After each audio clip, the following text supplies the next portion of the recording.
What's the motherfucking deal, man? Welcome to the den. I'm your host, Ed Honcho. I hope you guys are. Hold on, let's rephrase that. Let's change this up. There's no hoping. How are you this evening? Each and every one of you. I would like to know, how are you this evening? How is life treating you? Instead of me assuming, I would like to ask. I think that's what I'm going to start doing. Instead of, again, we are a community. We are not all friends, and then we try to be. But how are you this evening? And I would love you to put that in the chat. But I'm your host, Ed Honcho, and it's great to see you. I'm glad that you could be here. Doing good, Jason. I have no complaints. Life is life. I'm allowed. I get to chop it up with y'all, man. This is the best part of my day. So I appreciate it. I don't know. Yeah, someone stole my Red Dead. I might have to get it'll get a little worse than some of these other situations. Scotty, you're not co-starring tonight, so get out of my face. You've disrespected me this evening. But I truly, genuinely do care because, like I say, I love seeing you guys each and every night. So I thank you guys for joining this evening. We're actually on time tonight, 10 o'clock. I guess let me put the right stuff down there. Make sure you're following the Den on all the proper social medias. I don't use the Den Show Live anymore. It is now Ed Honcho HTX on Instagram and Twitter. Wow, there you go. And then Den Show Live is the Facebook page. And if you want to join the Facebook group, you can get there from the page. All the links are in the description below. Anything you need to know should be in the description. If there's any kind of information missing out of the description, let me know. And I'll make sure to try to get on that as soon as possible. For those of you in the mixed crew, we will be in the mixed crew tonight. Timely, we're doing 2 hours tonight. I have extended the den every night this week. All right, it's like, what is that, like 15 hours a week? We did like 4 hours, and probably a little over 4 hours some of these nights. We're doing 2 hours tonight. I fucks with y'all, den folk. I love y'all. We were having a regular den, and I'm giving my mixer crew their due this evening. They've been getting short change. They only get weekend action anyway, so they will be getting their due this evening. So let's see who we got joining us tonight, man, and then let's get into some good conversation. Let me start my pistachio, early bird pistachio list, and I'll catch everybody else. Bell, Jason, Coltrud, what's the motherfucking deal? 335, Just Sarah, only one lie. Shelly, Short in the building. D the Gamma, Brenda Williams, Sweetberry 32, and she will rob you for your pistachios. So Lise, Dakota in the building, K-Sean, K Grace, Crash and Heartless, Infinity Pimps, Rashida, and Ronald Isaac. I don't know about Rashida and Ronald Isaac. They was just a little too close to the deadline. I might not count them. But what's the motherfucking deal to all the early bird pistachio people? Prepaid Mike, I see you. Jimmy T, I see you. What's the motherfucking deal? Misty, what's the motherfucking deal? Let's see. Nightmare 8170, what's the motherfucking deal? Lorenzo Wilson, what's the motherfucking deal? Let me see. Yeah, they was close. It was like 2 minutes. I don't know if I want to get in there. Who birthday it is? I don't know who birthday. I don't know. Somebody talking about some birthday. Who got the birthday? But look, Jay, if I missed you, I ain't dish you. Let's get into the conversation. So I know some of you were asking, kind of what's going on with this, what is happening, what's the story about behind this. And this is about UPS driver Frank Ordonez. And give me 1 second. I'm going to kick this dog out because he is. See, Rashid, you came in and saw sports earlier. Starting shit. You saw what Professor Trill did to you. I can't help you, player. Give me 1 second. Let me get the dog out of here because he's getting on my damn nerves. And then we'll talk about it. Or actually, I can keep talking. So anyway, 27-year-old Frank Ordonez. Get out. Go. Look, get out. Go. I ain't tell you where you want to go. Just walk. I'm not going to walk you again. Yes, into the dark. Go to the dark hallway. So he was killed after being taken hostage by 2 robbers. And I'll show the picture of the robbers here in a minute. I do have it. Let me pull that up. And after being taken hostage, and he was actually covering for someone else on this route this day. And you could say, what an unlucky turn of events. Whoever that was that he was covering for, like I said, I don't know if they believe in a higher power or what, but I don't know. I don't know if that's something you'd be thankful for. Like, that's actually a weird thing to say, I guess, on my behalf. Like, should you be thankful for that, or should you consider yourself lucky, blessed? I don't know. That's an odd position to be in. But what happens is they go on about a 20-mile chase, and eventually the UPS truck gets kind of cornered. These guys were initially robbing a jewelry store, and then the UPS truck ends up getting cornered, and they kind of get pinned in traffic. And no, these guys were not taken alive either. These are just previous photos. They both had, did a little bit of time. And so, shots commenced to firing. I think an innocent bystander got hit in their vehicle. He didn't really get a lot of play in the press, and I'm going to pull up. I have a couple of articles behind me. And matter of fact, let me switch this up so I can move that. But he got killed in his vehicle. He was a government supervisor, worker, something like that. Like I said, I'll pull it up in the article here shortly. And like I say, man, everything was it was a real unfortunate situation. This guy was a young father, apparently had just split with the mother of his children and had moved back home, And so, like I said, let's pull up a couple of these articles so that way, like I said, I want to make sure. Son of a bitch. Hold on. I want to make sure that, you have a full understanding so that we can all participate in the conversation this evening. So that we all, have the same grasp, the same knowledge on it. I don't have the chat up, so whatever y'all talking, if you get your shit talk out now while I can't see it, I'll go back and watch this shit and ban y'all asses. But let's get this out of the way and let's look at a couple of things, right? And there's some shit, y'all know me. If you know me, y'all know it's going to be some shit and I'm going to talk about it. So let's kind of start here in the beginning. This is a CBS article. We're going to just kind of skim through it so you guys can get the gist of it. So 4 people, including a UPS driver and a bystander, were killed after robbers stole the driver's truck and led police on a chase that ended in gunfire at a busy Florida intersection during rush hour, the FBI said. Both robbers were shot and killed when shots rang out at a crowded intersection in Miramar, about 20 miles north of where the incident began. FBI Special Agent in charge, that's a weird name. Special Agent in charge, George Pirro, said at a press conference. Lamar Alexander and Ronnie Hill, 41, both 41, out of Miami-Dade County. These guys were cousins.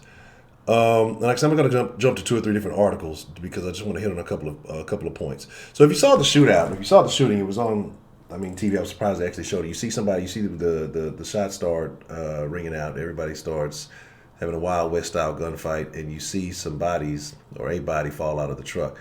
Now, this is the gentleman who was killed, and again, like I say, unfortunately, he's been at the company 5 years. 27 years old, young guy, man. He's just starting to live life. Has 2 children, 3 and 5, I believe the ages were. Some article said 1. And that's why I hate the national media, because people get in such a rush to get the information. Different sources give you different. I've heard 3 and 6. Some of them said he had a 1-year-old. Some of them, the stories are all mixed up. And sometimes I think that these national media people just make shit up just to say their articles are a little different. Like right here, this one says he leaves behind a 1-year-old daughter, right? But if you see on the other page, it's going to say he has 2 daughters, 3 and 5. Now, yesterday I misspoke at the end of the stream, and I said that UPS started a GoFundMe.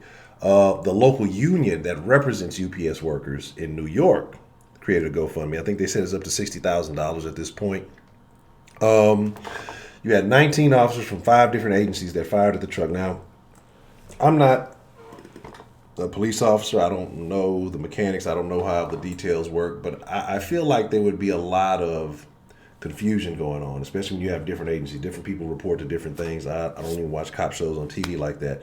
But I know certain groups have certain supervisors. I know different agencies probably have different protocols to some extent. I'm sure they're relatively the same.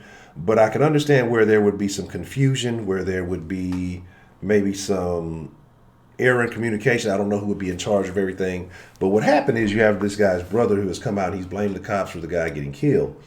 And that's kind of the argument that I want to have here later on. But I want to give you guys the information first before we get into that. Could it have been avoided? Should the cops have done something different? Or is this really on the robbers? Was it just an unfortunate situation? We're definitely going to talk about it. I have no familiarity with Miami, except I'm not even going to say this is not the time for this story right now. So in Coral Gables, where the incident began, police said the jewelry store worker was also injured, but could not say if she had been shot. So that's what happened. A silent alarm rang out at a jewelry store. The cops got there, they said, in about 90 seconds, and then, it got real hectic after that. They said that 2 suspects were at the store, silent alarm, running red lights. This is basically telling what happened in the thing. And this is something I want y'all to think about while we have these conversations. So He said the helicopters followed the chase, and at least one showed the conclusion live. One person fell out of the vehicle's passenger side after several shots were fired. It's unclear if the shots were fired from inside the truck, from law enforcement who were moving in, or some combination thereof. The fourth victim in another car at the intersection was an innocent bystander.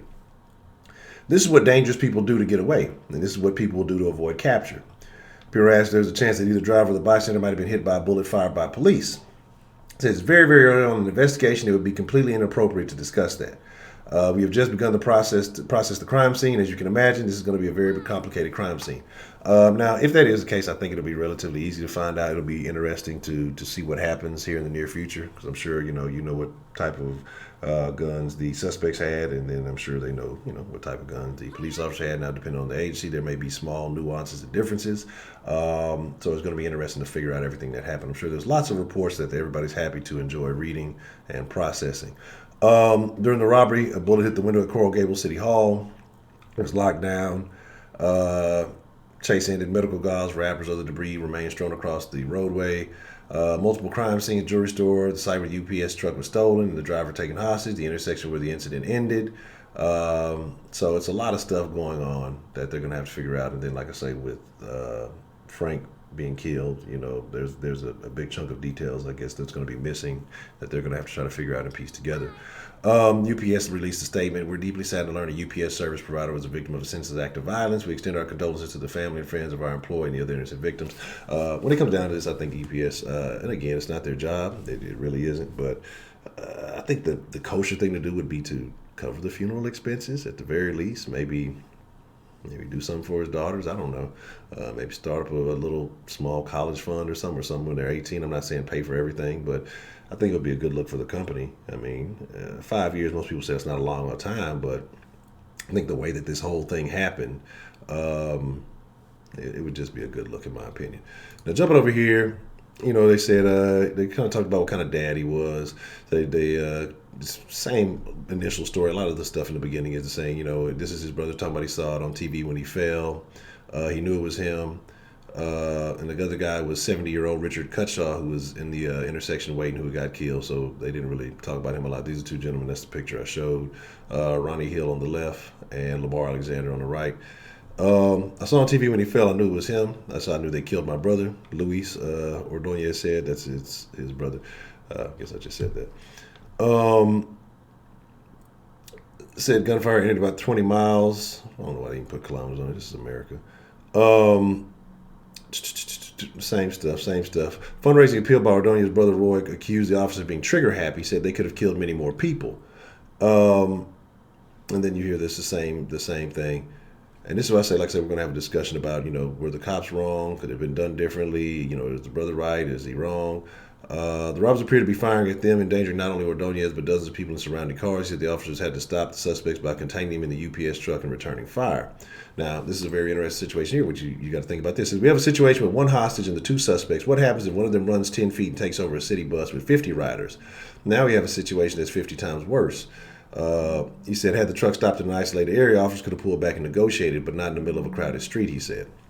And I think this is interesting. And again, you got to think about everything that's going on, adrenaline, the danger. I mean, you got to be thinking quick. It's a lot of it. So, when we start taking calls here in a minute to address it, I mean, I want you to think about all the factors that are at play in a situation like this, because it's easy, with me sitting in my little squeaky seat to say, they should have did this, they should have did that, or it could have been this way, it could have been that way. I don't know if you've ever been in a shootout, but it ain't like it's on TV. And I'm sure in a situation like this, each one I'm positive is different. Yeah, definitely. And so there's so many factors, the environment and everything else that you must take into account. And then when you're in a situation like this with lots of innocent people, and your job is to try to protect people, other shootout situations, you might not give a fuck depending on what's going on. So whoever gets hit because you're not a police officer or something like that. So that may be a different thing, but we're not going there. We're talking about this type of situation. Store worker was hit in the head by a ricocheting bullet. That's terrible. Said the rear door of the UPS was partly open. They were talking about that. I guess they were shooting out the back along the way. They were caught behind a wall of vehicles waiting for the light to turn green. Said officers were in front of her. If you've been in front of the truck, it started out of nowhere. It was shocking. Yeah, I guess if you had no idea what was going on and you were just in the radio listening to your hear Bluetooth music and motherfuckers start shooting out of nowhere. It would be crazy. They just kind of talk about the Ordonez, that he was a good kid, always had a positive attitude, smile on his face. Now, here's the thing about these two guys, and this is what I find extremely interesting. I probably might skip these other two articles. It said both suspects had criminal histories. Court records show that Alexander was sentenced to probation for a 1996 robbery and a 1997 burglary. 5 arrests in the 2000s resulted in no convictions before he served a lengthy stretch in prison for a 2008 armed robbery conviction in Southwest Florida, gaining his release in 2017. So he did about 9 years. Florida Department of Corrections shows Hill served time in prison twice in the 1990s on burglary and robbery convictions, and more recently for 5 burglary-related conditions. So they were not new to this, and I guess I wish it would be more interesting if they told when, more recently was. But this is the thing that when we talk about stuff, and this is just not niggas. This ain't just nigga related. This is people. And having this affection for your family, I understand it, I get it. But we've talked about we talked about the people who, they shouldn't have shot my brother, he was robbing a dollar store, but they shouldn't have had a gun, or that type of mentality. And this ain't as bad as that, but I get it, but you'll kind of see what I'm talking about here in a second. Naomi Hill, the aunt of both suspects, said Alexander was a good boy. He had changed his life around. Said he was married with 3 children and working for a garbage collection company. I'm going to say that if he did change his life around, he changed it right back around and went back to doing the same things that he had already been doing. So I don't, again, if somebody changed their life around, I think I don't think, we'll get to that in a minute. And again, if you have kids, a wife, and you're living this life, there's a point where you have to say, whatever selfishness, whatever you got going on, you make sacrifices, you suffer. And I'm telling y'all from a person who has, dealt with the nonsense, you can tell a person who's willing to sacrifice, who's trying to change their life, to someone who, it is what it makes it look good. April White's sister, Ronnie Hill, said he was the father of 2 young children, one with special needs, and was working as a driver for a cabinetry company. Said he had no idea why he would have committed the robbery, saying he could have turned to her or their mother for help if needed. She wanted to apologize to the victim's family. No words can express how truly sorry we are. Why I said weeping, we're praying for them.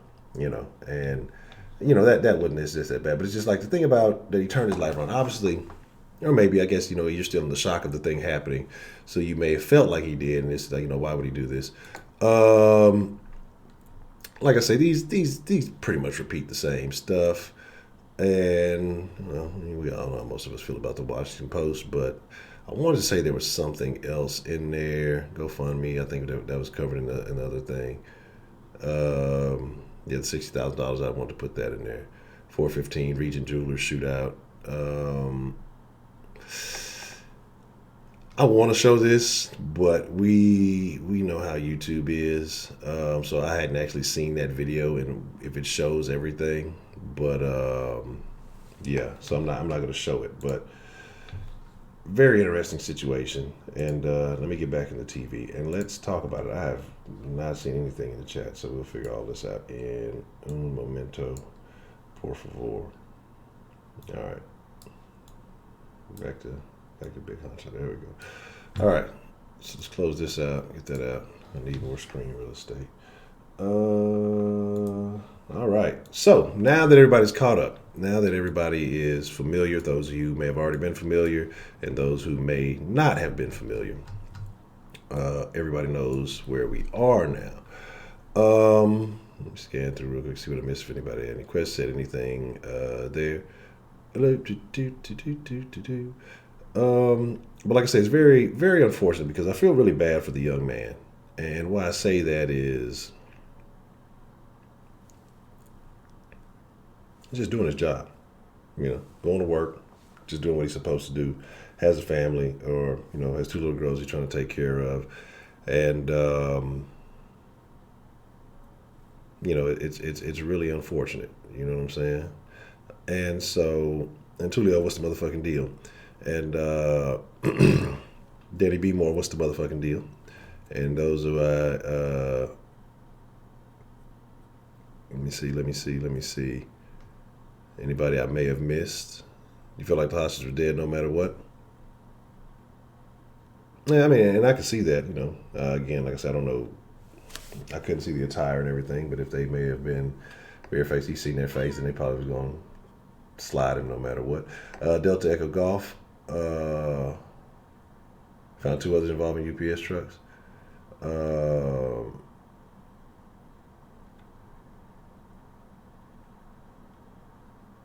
Let's see. Shannon's here. That's unfortunate. Why couldn't they rob Shelly? If you don't stop the nonsense. And like I say, I'm trying to catch up. So like I say, I to see how what y'all were repeating. So yeah, and that's the thing, man. That's the thing, right? And so my deal is, look, man. If you want to change, you're going to change. You're going to deal with the suffering. You're going to deal with everything that comes with it because you have to accept the role and decisions that you made in life. Some people, maybe they did intend to, whatever. And I really don't even want to get into these two dudes because it doesn't really matter. They played a part, but it's unimportant. I kind of want to get to what the brother said, and he felt like the cops should have done different. Now, I agree with the statement that was made. Had it been a more isolated area, maybe there should have been a different approach. And you say, well, it was still dangerous because there was a shootout with more people, and then that was even more dangerous. I think you try to seize the opportunity that you have to try to take control of it. Like I say, I don't do these kind of things, but it's not my career. But again, like I said, I just want to know how you feel. Like, would it have been better, in your opinion, for the cops to let him ride and just stay back and chase him for God knows how long?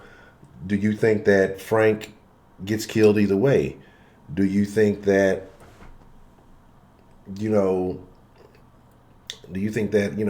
was them that killed him initially as opposed to the police? I mean, like, I would like to know, your thought. If you haven't seen the video, I could advise you to go look for it. It's a quick clip. Like I said, I'm not going to show it because I don't know how. Again, this is the tube, and you don't know how they react to certain things. Young Poppy, John, Hattie J, how are y'all doing this evening? And my thing is, again, if you've ever been in a situation, call it a high stakes situation, and your adrenaline is rushing, your adrenaline is pumping. And there's certain factors in human psychology, I think, that you have to take into account too. And that's why I say, like I said, with 5 different agencies being there, over 20 cops, I don't know who would be in command of who is the top official in charge. I think that it's like I say, it's a lot of factors that go into it, and especially when you're a person that follows orders, and then if they start shooting, I mean, at the end of the day, you try to go home. So again, it's a lot of factors that play into it, and again, I can't advise you on how to put yourself in that situation, but let's open the line, man. I mean, let's just open the line. Because there's so many ways I think you look at it, but like I said, it's about hearing y'all's opinion. I will give the early birds their pistachios once we get the line open. But I'd like to hear your perspective. Any other details you may have heard about. I've never seen the doors close either, and I always thought about that. I was just like, why don't they just? I've seen UPS pull through some questionable areas, and like, y'all niggas bold. Like, I better close them goddamn doors. I don't know what y'all got going. But maybe the likelihood of it is happening is so small because they're in and out. But it's been a crazy week for the UPS. What was the article that y'all posted in the Facebook group with the crazy hair, the dude who had the fucking Afro samurai hair, and he was delivering packages and going back and stealing them? Like, it's a crazy world. If it's just it's always fucking something, man. Like, if it ain't one thing, it's really another. You're on one side of the law or the other. You're the perpetrator or you're the victim. And shout out to everybody last night who came through the den. I had to take a cold shower after the den was over. I felt violated. Let me put the line number up, and then we'll get everything on. And it's not on. I guess I should have waited until I actually had the shit on, right? Take it down, and then once I have the shit up, then we'll do that. Come on, pop up a little water. But that's what it is. I know it. I gotta sign back in. But again, like I said, it to me ultimately it's most unfortunate because this person lost their life unnecessarily, and that's what I feel the worst about. Again, people who are just doing what they're supposed to do. To me, if they get caught up in some shit that they shouldn't have been in, I feel unfortunate. I feel bad. Okay, now we got it on. There we go. I really do feel bad. Like children who can't help themselves, a person who's just going to work, minding their own business, they get caught up in some bullshit. Now, if you involved in the shit and then you get whatever because you doing some nonsense wrong. That's part of man. If he violated UPS policy, then everybody violated UPS policy. But here's the thing. So him violating UPS policy was worth his life. I've never seen a UPS truck without the doors open by anybody. What's the motherfucking deal, man? Who do we have calling in to the den this evening? What's good, Honcho? What's good, Honcho? Prepaid. Prepaid. What's the motherfucking deal, man? What's on your mind this evening, man? Man, I'm just cooling, bro. Relaxing today, just taking the load off. Just relaxing, man. Okay. Went and got a massage today, the deep tissue. Me and the wife, feeling good, baby. I'm feeling good. Oh, you got a couples massage. Okay. Yeah, man. They got a nigga all oily and greased me up like an old butterball. Turkey. Greasy. Slippery around this motherfucker. Oh, the slip slide. What was that? What was that shit used to be? The little alligator slide thing. Oh,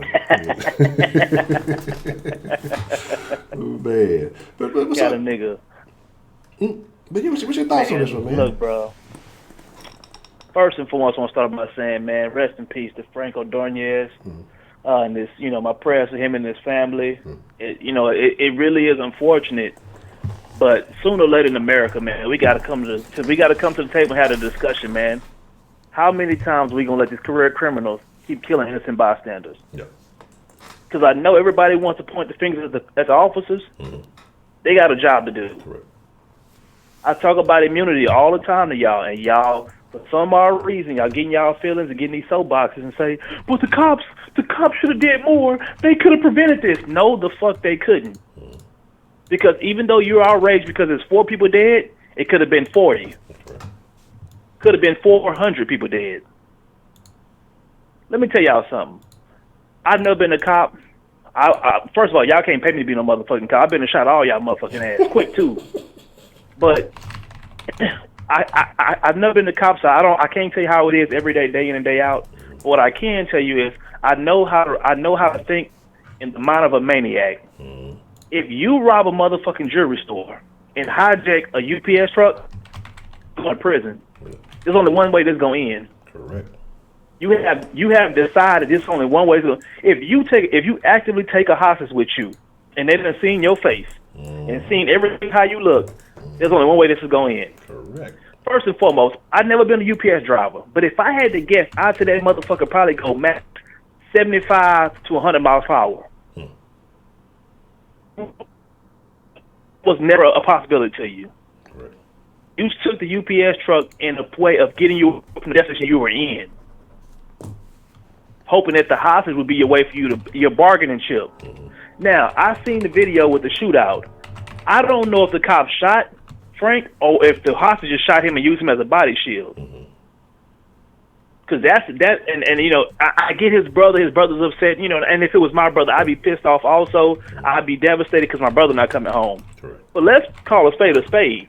Your brother wasn't making out that motherfucker regardless of the fact. Yeah. They was going to shoot and kill him off the muscle. That was always the game plan. 41 years old with that type of rap sheet, they not going back to prison. Correct. Was not going back to prison. That was literally not happening. And for those of you who don't know what Coral Gables is, that's a part of Miami, and that's around the University of Miami area. We don't know how much power these do. What if that UPS truck would have made it to Miami, the University of Miami campus? Then what you doing? Which y'all want the cops to be shooting, doing flesh wounds and stuff also then? Where they ride around and kidnapping kids on campus and shooting, killing more people? They supposed to shoot them in the ankle and then tell them, put your gun down and we'll come ace you and put the handcuffs on you. That what y'all want then? Come on, man, stop that shit. The problem is, man, we gotta start being realistic and start being and hold motherfuckers accountable. Correct. People who decide to rob a jewelry store and decide to shoot motherfuckers on their way out and decide to steal a UPS truck and decide to keep a hostage are career criminals. Niggas don't have a bad day and do that shit. Correct. I ain't never woke up and be like, man, you know what? I really hate my motherfucking job. I'm about to go rob the motherfucking shoe store. Give me a couple hostages and then steal me a FedEx truck. That just don't happen. That line of thinking don't occur. That is some career criminal shit right there. Correct. And let me clear this up also. If y'all want to, donate to the GoFundMe, that's fine. Frank Ordonez is going to get a wrongful death lawsuit regardless of the fact. Mm-hmm. His family's going to win millions of dollars. Mm-hmm. The Coral Gables, whoever shot him, the FBI, whoever they determined was the person that fought for shooting him, that department's going to get sued, and he's going to get paid off the insurance policy, as he should. That was not in his line of duty. He's never been killed. So his brother being outraged is probably one of those things where he just automatically don't like the cops already, and you want the cops to handle it a different way. There ain't no other way to handle it. I'm not justifying a man being dead, but four in that type of situation, in a high stakes situation that is, y'all lucky that four only happened. I think just Sarah saying she was an officer. You know what I'm saying? Y'all, I know for sure that when you get trained in a situation like that, you're trying to mitigate losses. Correct. Oh, it's shit. If we can somehow survive this with just 4 shot and killed, over 40, we'll gladly take it. Now, I know that's hard for a lot of y'all to wrap your heads around. If you hate the cops, I understand that also, too. But 40 is far less than 40. I mean, 4 is less than 40. You'll take that. And even though it's going to be hard to sleep at night because it sounded like he was a good dude, and like I said, I hope that peace be with his family, but I'm not finna sit up here and hold the cops accountable for that shit. What's the 2 niggas' name who did that shit? Hill and Alexander. I can't remember the first names. Motherfucking the Rough Riders. That's who y'all should be mad at. People y'all should be angry with that, but no one's mad at them though. They blaming the cops. Right. Fuck y'all want me to do? There is no situation until you until these guys engage and create that scenario. Yeah, but the thing about it is, where was your training gonna come in this situation? When a motherfucker just robbed a jewelry store, hit a couple niggas, tried to steal a UPS truck and hold hostages. If your goal was to get away with that honcho, what's the first thing you do after you steal a truck from UPS? You said if I was trying to get away? Yeah, if your goal was to get away. I wouldn't steal a UPS truck. That'd be the worst option, I would think. But so we know that was never the goal. Yeah, that would not be the choice I would make. Get a big ass truck that ain't going too fast. Yeah, I don't know. Okay, let's back up. If your goal was to make a quick come up, why not just steal the fucking UPS truck, man? Yeah, I mean, don't rob the jewelry store, you idiot. Oh yeah, I mean, well, if you're just trying to hit a lick, yeah, I mean, if you're gonna go that route anyway, then yeah, that would make much more sense to just go ahead and run off with the truck because you got plenty, you got something on the truck. They got packages on there. Yeah, you got something. They got lots of packages. The possibilities endless. The possibility. Now, I'm not saying you're gonna have I'm not gonna say you have a jewelry store come up, but I'm sure you could have a good living off of that truck. To get rid of the nigga who first day driving the truck, you wouldn't have a problem with having any hostages. Correct. The truck, steal the shit, go torch the truck. That's the chance of getting away. If you rob a jewelry store with the way that shit's insured and the way they got the cameras and alarm system trip off the alarm system, come on, my nigga. Hey, what are you doing? Yeah, they ready. What are you doing? Half of them got a guy in there ready to draw down on you, so you already getting into a much more hostile situation. Because I remember last time I went to a jewelry store, I took my mom to go get some stuff, and I was waiting out in the car. I was just cooling. And then she was taking a little bit, so I got out to go inside to see what's going on. The man got all nervous. He got his hand all on his pistol. I look at him, start like, calm down. There ain't nobody up to nothing. And but I'm just looking at it, just like it's too much of it's a much more complicated situation. I mean, if you finna engage in some recklessness, I mean, shit, you might as follow through with the whole truck situation. Yeah. And look, everybody got mad when I was breaking down the stand your ground laws in Florida, but this is the reason why they have it. These are the motherfuckers who terrorize Florida. Look at how they go about their business. And if you don't want the civilians having guns, think about the criminals. They not finna stop shooting. Nope. Acting like these dudes was trying to negotiate, and they was on the silver talking some, bring me 3 large pizzas, and I'll let the guy go. No, the fuck they wasn't. They letting that bitch fly out there, and you can tell by the way the cops had the shields and the vest on. They knew what they was dealing with. These are people who are not going to prison. These people cannot be negotiated with. There's a reconciliation going on. They either gonna get away with the Jews in this fucking UPS truck, or they leave it in the motherfucking box. Pick one. Sure. And I think the cops knew exactly what it was when they got there. Career criminals, man. Career fucking criminals. Some rather be judged by 12. Some rather be carried by 6. Be carried by 6, and that's as simple as it gets, man. That's as simple as it gets. Honcho, if them 2 dudes was serious about getting away from robbing the jewelry store, ain't no motherfucking well with all the getaway cars, all the plans you had. I'm hopping in the motherfucking UPS truck. That ain't gonna happen. The motherfucker's a stick. Also, that big slow ass truck. Come on, man. Come on, man. Dog, it was never a possibility of getting away. So, you know what I'm saying? Like I said, man, my prayers are with the family, but I'm not holding the cops accountable for that, man. You doing the only thing the only thing you trying to do is make it home, and only just make sure that the innocent bystanders are being protected. You gotta minimize, like I said, minimize the losses, minimize the casualties. It is, man. You got anything else for me, Honcho? No, that's all I got there, prepaid. All right, man. Be blessed, bro. I appreciate the call, man. Yep. What's the motherfucking deal? Who we got calling into the den this evening? Hey, how you doing tonight, brother? Doing all right. Who we got calling in tonight? I'm James. How you doing, man? Doing good, James. What's on your mind this evening, James? All right, so we're talking about that shooting in Coral Gables, right? Yes, sir. All right, so do a little background on me. I was an infantryman in the Army. I went to Iraq. I fought in the war. Thank you for your And service. when I got out, I became a contractor, and one of the things I did was train law enforcement. Taught them how to shoot, taught them how to do things and how not to do things. Okay. And I actually quit doing it because of the attitude within law enforcement. These guys have a whole lot of equipment on their body. They've got radios, they've got batons, they've got handcuffs, they've got spray, they've got tasers, and they've got a gun. Most of these guys go to the range once a year and qualify, and that's all they do. Whereas an average military guy, we go to the range at least once a month. Now, to this specific situation, when I was in Iraq, the enemy used human shields. And one of the things that we were told to do was, hey, if they've got human shields, don't shoot. We'll get them another day. Just back up. So when I watched that video, I watched it with an eye from a guy who's been in a few gunfights, been in a gunfight where there were civilians in the area, and know what was expected of 18-year-olds who had never had any experience with this at all, and now all of a sudden are thrown into a chaotic situation.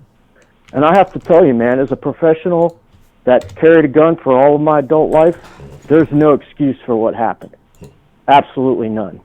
First and foremost, you're taught you're accountable for every round that you shoot, where it goes and what it does.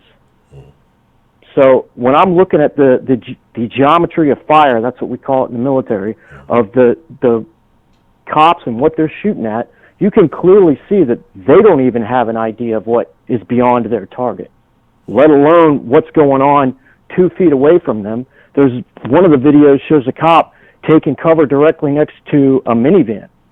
For all that cop knew, there were children in the back of that minivan. We can just go ahead and assume that if you've got a minivan, you've probably got kids. Didn't look, didn't care. That's a situational awareness problem. And this is very indicative of what goes on in law enforcement today. There are a lot of guys in law enforcement who like to dress up like they're in the military and take Instagram pictures and things like that, but they have absolutely no idea what they're going to do in an actual gunfight because they have never trained for it. So fast forward, I get out of the military, I start training these law enforcement officers, and I start saying, hey man, you may not want to do this, or hey, maybe you should think about that. And every single one of them wanted to tell me how I was wrong. Now, in the, in the hierarchy of, badasses, I'm lower middle, man. I was just a grunt. I had some special skills, and I went to the war. But I've been shot at a lot, and I knew what to do in those situations. So when I have a cop who's been to the police academy telling me, well, you don't understand what it's like out there, it's a war zone, I kind of lost my mind. I was like, dude, how many times are you guys getting shot at? How many casualties are you guys taking? It's not a war zone out there. You got to get rid of that mindset.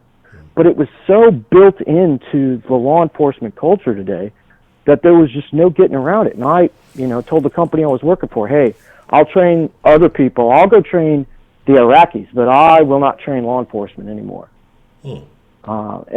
And this is coming from a guy who has friends in law enforcement, guys that I was in the military with. And I'm not a cop hater by any stretch of the imagination, but this situation right here, and I live in Florida, there was absolutely, from a professional's perspective, no reason for what happened. None. Okay. And I'm curious now what you think. I mean, like I say, you provided, that you have an expert opinion. I've never been to the war. I've never been to the military. I've never been in law enforcement. I'm looking at it from a perspective of I've been around more characters on the other side and the intentions that they have. And I'm looking at it like certain people have a mindset of it's either this or that. And these gentlemen, in my opinion, chose that. And so I felt like either way it happened, it was going to go out in a negative fashion.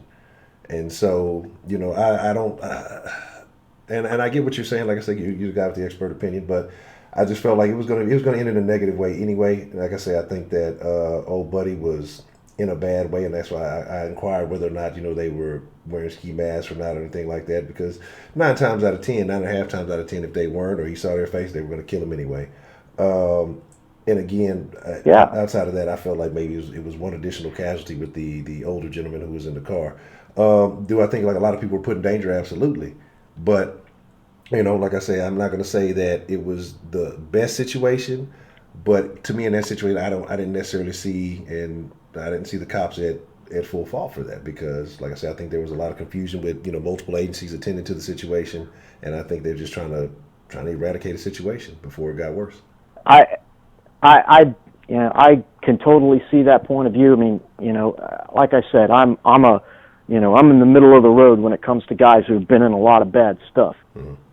And knowing that and knowing what's going on in a lot of those guys' mind, you got to remember, for almost every single one of those police officers that was out there, that was the first time they'd ever had to draw their weapon and shoot back at somebody that was shooting at them. To give you a perspective on me, the first time I ever got shot at, I was 19 years old. And the first thing I did was put two rounds in the ground before I got up on target and, started doing what I was supposed to do. Ironically, my team leader, the guy that was in charge of me at the time, was in the Army because he had gotten popped with a whole bunch of weed in the back of his vehicle and was told, you can join the Army or you can go to jail. So I mean, I invaded Iraq listening to Tupac, so I got a whole new experience, going into the service. And, I sort of found that there was a lot more gray area on the other side of law enforcement. And that a lot of those dudes, believe it or not, were in the military with me. And there's a lot of guys that were in the military that they weren't angels before they joined. And, some people are just out there on the hustle trying to do what they need to do. Do I think that situation was going to end bad no matter what they did? Absolutely. It was going to go bad no matter how you do it. But, you have to make a tactical decision on when you're going to go ahead and use deadly force. And you have to be prepared. In the military, we call it second and third order effects. Not just what you do, but what you do and what that causes to happen afterwards. And the effects of that reaction and the effects of that, and on it goes. So if you're following a guy, and Coral Gables is pretty far from where they actually robbed the jewelry store, if I'm not mistaken, I think it was either started in Coral Gables and went to Miramar or vice versa. But they moved quite a distance before, this gunfight happened. So we can already assume these guys they're not going down peacefully. And if you kind of already know that in the back of your mind, we go, okay, well, this is going to end in a gunfight. We need to, we call it shaping the battlefield. We're going to have to shape this so that we can do this at a time and a place of our choosing to avoid collateral damage. So what this says to me is that, and this is what I think happened. I think that when that vehicle got jammed up, the cops decided, without direction, to go ahead and move in on it, which means that there was no higher leadership saying, okay, this is what we're going to do and this is how we're going to do it. So this is a higher leadership problem as well. There wasn't anything planned for this, and how could there be? So, I'll give them the benefit of the doubt on that one. They had some command and control issues, for sure. But the individual skills that should have come into play when your plan goes to hell and you've got to go ahead and just make do with what you got, should have been, okay, the gunfight is here. We didn't get to pick where it happens. It's here now. How are we going to go ahead and execute this? The way that we would have done it in the Army was we would have closed with the enemy. We wouldn't have stayed back. We would have gone right at them, and we would have been out of cover doing it. And I think that again, I'll have to give them a little bit of the benefit of the doubt. Most of them guys had never been in a gunfight before, but you have to admit that the optics on this were terrible at a time when the police are not exactly the poster child for the most famous and well-respected people in the country. Okay. And I agree with you. I would say that the optics did not look good at all. But like I said, just with it being in truth, the way everything was kind of happening, it's a real convoluted situation. Gunfights are like that, man. My last deployment to Iraq, I was in 103 of them. And that's everything from a guy shooting an AK at us to, full-on Battle of Sadr City, getting after it with, 10,000 bad guys. So there are intangibles in a gunfight, and especially when anybody that's ever been shot at knows some things you focus on very clearly, and other things you don't even remember doing, but you did them. Especially when you watch a video of what you did later on, you go, I have no memory of doing that at all. And that's why training is so important to the military. And where I think that, law enforcement bears some responsibility is they did not train adequately for a situation like this. The experience that most officers have is dealing with domestic violence, showing up after somebody's car gets broken into, things like that. But, to go, hey, you may have to prepare yourself for something like this. Law enforcement's not really willing to do that, because in a lot of cases, they already believe that they have enough skills to deal with it, but they don't understand the intangibles like you just talked about of, being in a gunfight and what kind of chaos is going to happen. And that's a training issue, and that's a planning issue. But again, that's just my opinion, and I'm just one jerk out here in the world looking at it. Okay. Well, man, and then get your name. You said James, right? Yeah, that's correct. All right, Mr. James. Well, man, I appreciate you calling in, and sharing your perspective, your point of view, and your experience with us, man. Hey, man, I appreciate you having me on. All right. Hopefully I'll talk to you soon, man. Later on. All right. Shout out to Mr. James. I believe first time call. I would definitely assume that. And providing his perspective and his experience. So that's very interesting. What's the motherfucking deal, man? Who we got calling into the den this evening? Hello, good evening. This is Miss Juicy Couture. Miss Juicy Couture, how are you this evening? I'm fine, and you? I'm doing good. No, I had to call in because this is kind of hitting home for me. Okay. Because I work for them. Okay. Word? Yeah, I work for them. Okay. This is what, going on 8 years? Mm-hmm. Okay.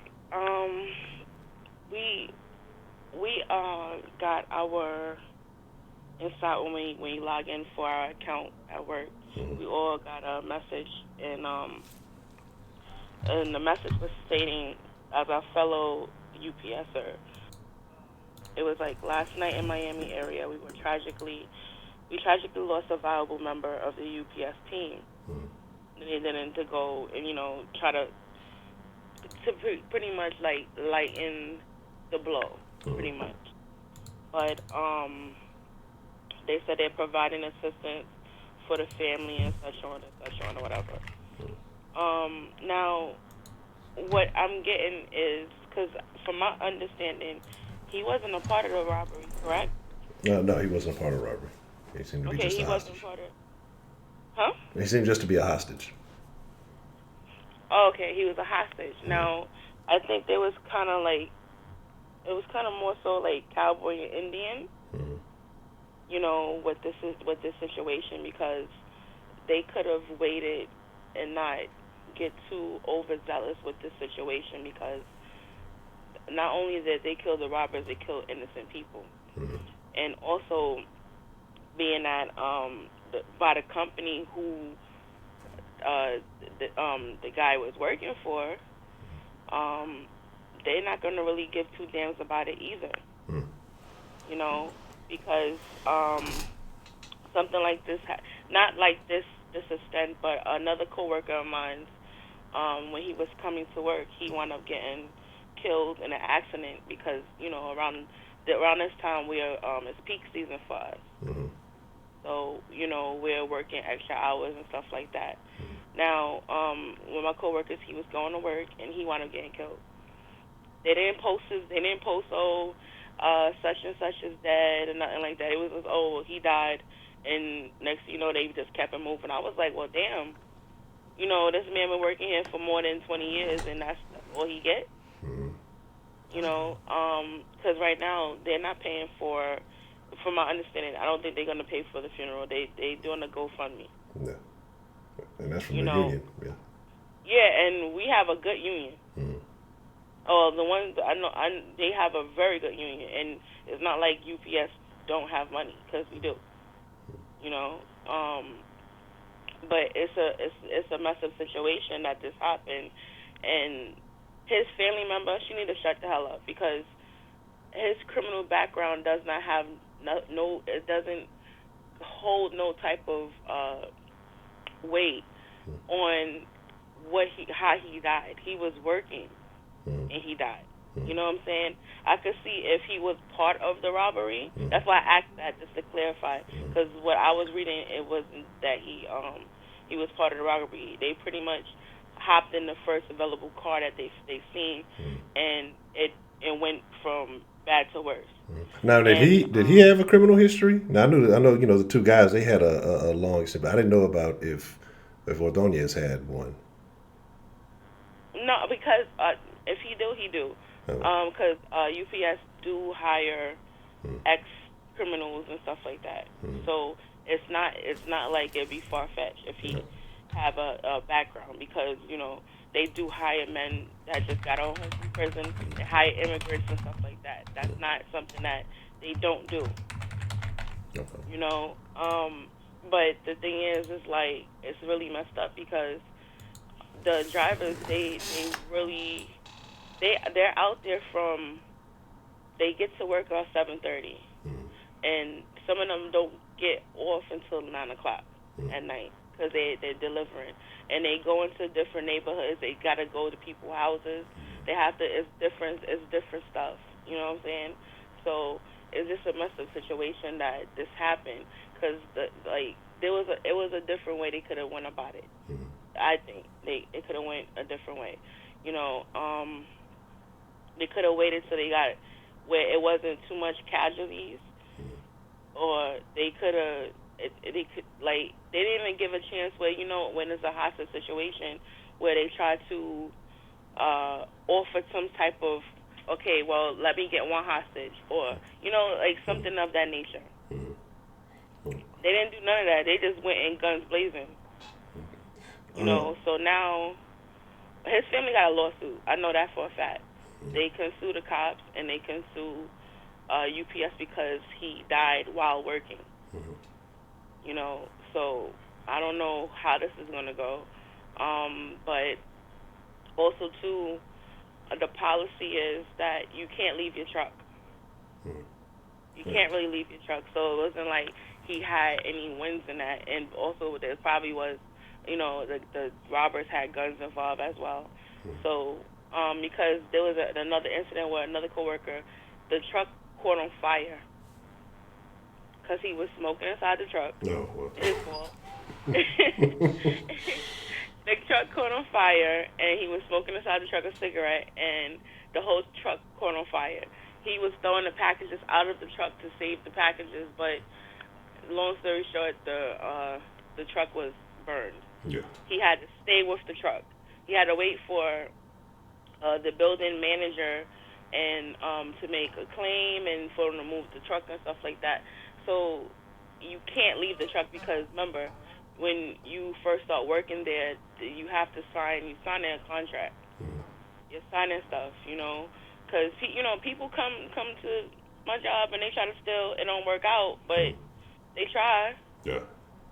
Because they have cops inside of the building. They have, even as a driver, if people complain about their packages are not coming, what they'll do is they'll have a supervisor and they'll have like a DT follow the driver around to see if the driver is the one that's stealing the packages, and plus it's cameras, So it's kind of tricky, but this is kind of hitting home. This is not the first time something like this happened. They try to rob the facility as well. That didn't work out too well. The guy wound up getting shot. Well, the one in Brooklyn, they wound up shooting the guy. But yeah, this is kind of like, it's a messed up situation, and now because of the holiday season, it's a lot of new drivers on the road, and it's also drivers helpers, because right now it's not only a driver, it's a driver helper. So these are people who just trying to make $1. Yeah. So what if this happened? It's the holiday season. Some people are losing their jobs and stuff like that. So now it's kind of like, damn, do I have to bring something with me to work to assure that I'm going to come home now? Because all I'm doing is just trying to deliver packages. So now I got to worry about my life. Yeah. And it's a just messed up situation.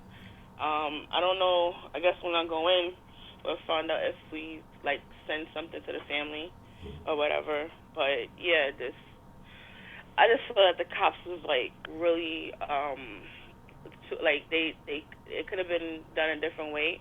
Not saying that they're wrong for doing their job, but they didn't have to come out guns blazing, because not only that, the old man was killed as well. The one that was in his car. Yeah. I think a 70-year-old man. So, you got to answer for that. That old man wasn't doing nothing, Yeah. But I'm not going to hold the line any longer. But I just had to give my insight because, that's my job, so. But I got one question for you real quick, Ms. Juicy Couture. So what's the deal with the doors on the trucks? Because I know we had some back and forth about that earlier in the chat. Some people were saying some things.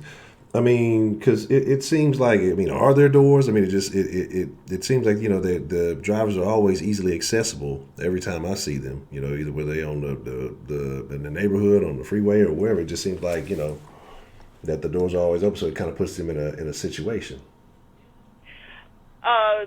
The front doors,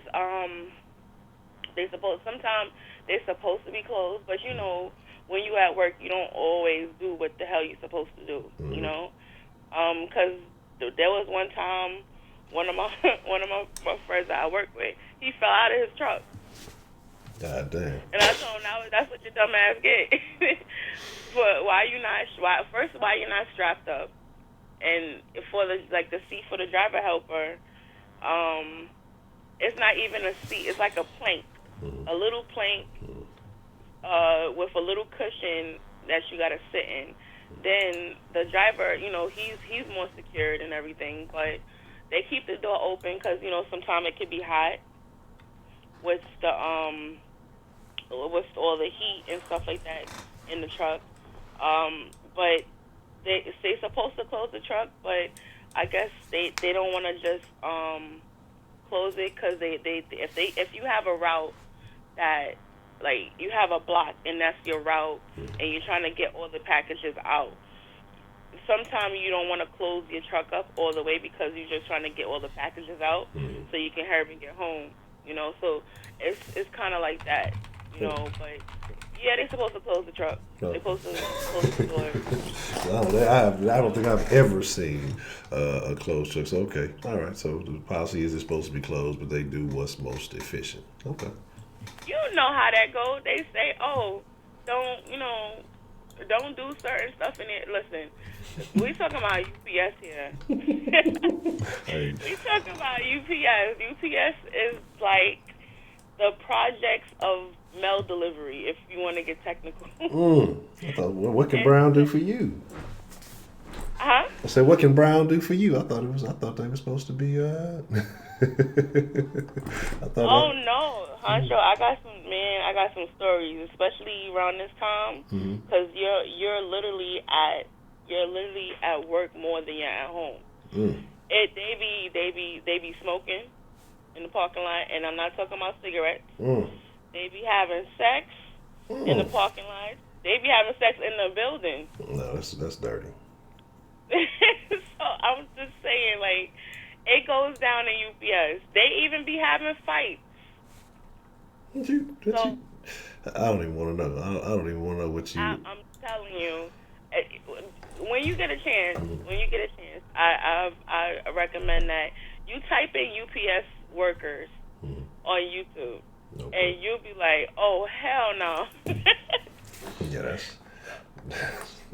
So, yeah. I'll check that out. Okay.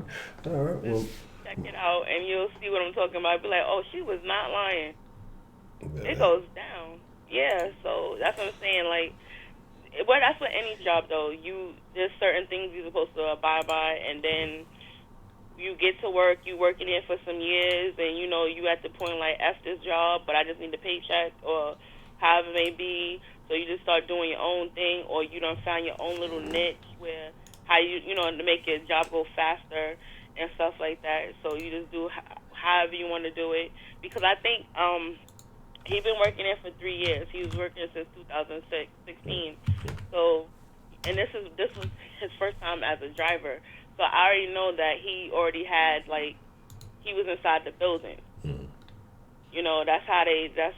That's where you got to deal with your tough skin inside the building. If you could work inside the building, you could work on side the road. And but yeah, it goes down. It's just a messed up situation. That's a fellow coworker, and even though he don't work in my area, because I'm in New York, so it's different. But it's a messed up situation. So now I know they might have a meeting, and they might try to explain like what we supposed to do, how we supposed to do it. I think they're gonna probably bring in more driver helpers, and they're gonna make sure that the doors are closed. They're gonna have to make sure the doors are closed. Oh yeah, it's gonna definitely make a policy change. Yeah, they're gonna have to change something. It's gonna be some stuff shaking up. Yeah, but I just know, I just carry my taser. I'll tase the hell out of you in a minute. I'm gonna tase you. If you run up on my truck, I'm tasing you. You're gonna be upset.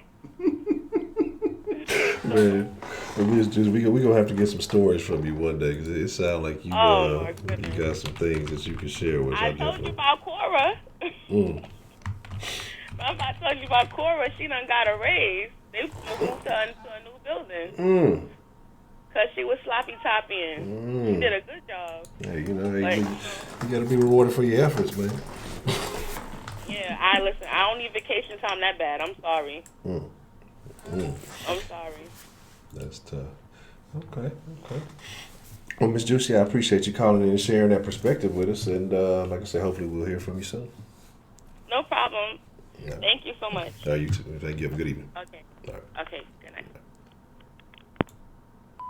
See, this is why I love the Den, right? This is why I love the Den, because of all of the perspectives that come from, like I say, you have someone who is familiar with the driver's side of things. You have people who have been in the educational aspect of shooting. I love them, and I love rocking with y'all every night, man. What's the motherfucking deal? Who do we have calling into the den this evening? What's good, Honcho? The boy Dakota. Dakota. What's the motherfucking deal, Dakota? What's on your mind this evening, man? Nothing much, man. First of all, I want to give a shout out to the family, man. This is a tough situation. Second of all, I want to give a shout out to the second caller, the police dude, the guy that trained him. Yes. You know, for going out there, risking his life for the military and all that. Well, not for the military, for the country, but you know. Yes. So special shout out to him. As far as this situation, man, it's an unfortunate situation. Lives were lost that didn't have to be lost. And I'm going to be honest, I don't fault the police. And the reason I don't fault the police is because, like he said, you know, these people have never been shot at before, most of them. So they were just reacting to the situation at hand.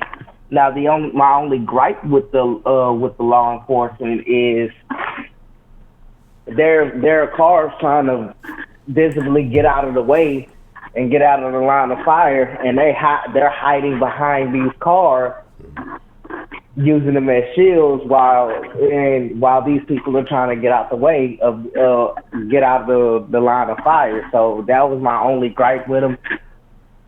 In that situation, I felt like they put more people in harm's way than they did try to get them out of harm's way. But other than that, it's like, hey, if somebody's shooting at you, you're going to find the nearest thing that ducks down behind. So it is what it is.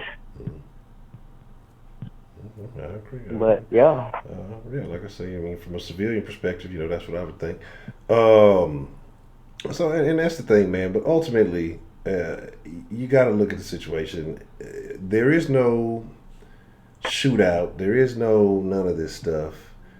If the two gentlemen that were allegedly reformed were truly reformed, you know.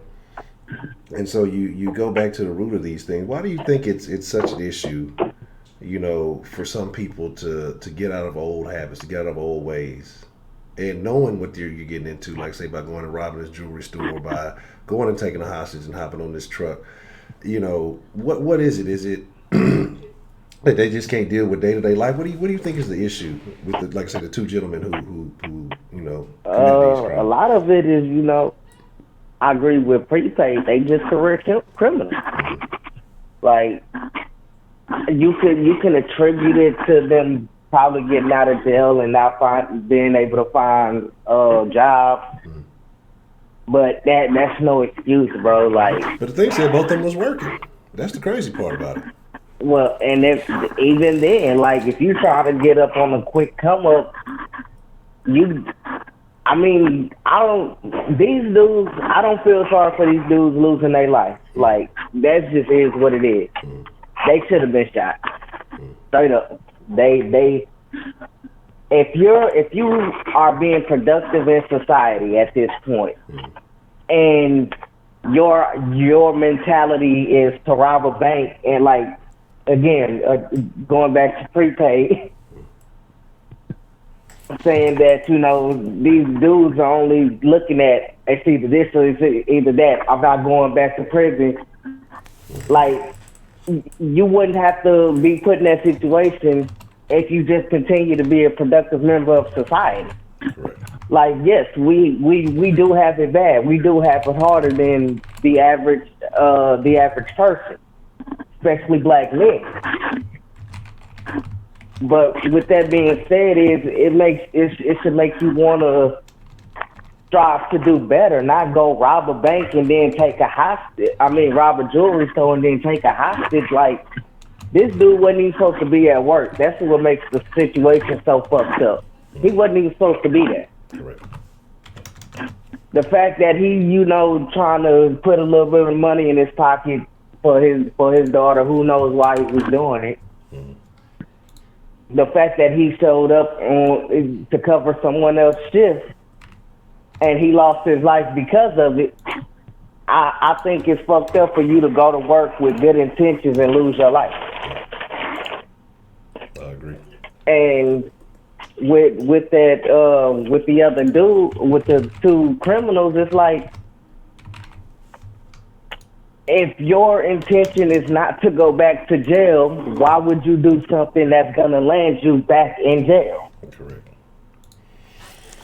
Like, and I don't understand the risk, because at this point you got families. You know, they both of them had kids. They said one of them was married. You got all this other stuff going on, and to me, you know, I talk about certain things that certain people just have a level of selfishness that supersedes anything else, because you're putting yourself above all of that. You know, whether you got money for this or money for that. You know, I know people get into the Christmas spirit and they feel like they got to show themselves as a certain thing. And I don't know if that had anything. I mean, I'm just making some assumptions, throwing some things out here.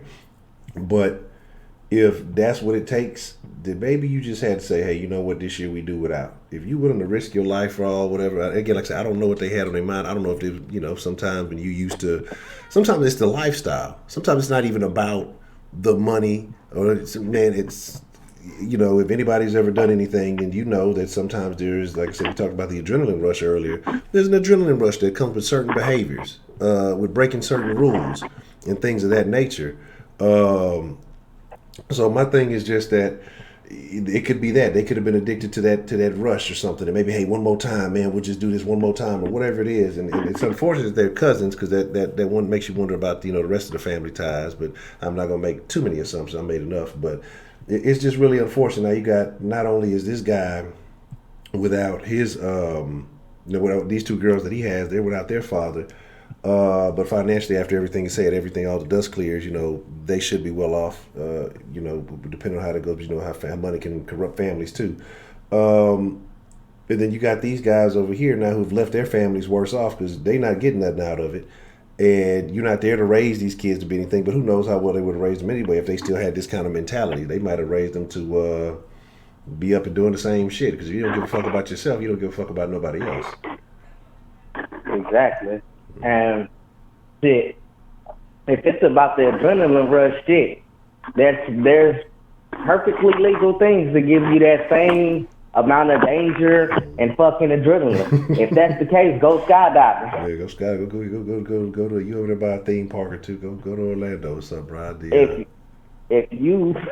If you truly fucked up in the head, I think people that go skydiving are the most daredevil people I've ever met. Ain't no way in hell. First of all, you going 30,000 feet off the ground to meet the ground at a faster pace. That makes no sense to me, first of all.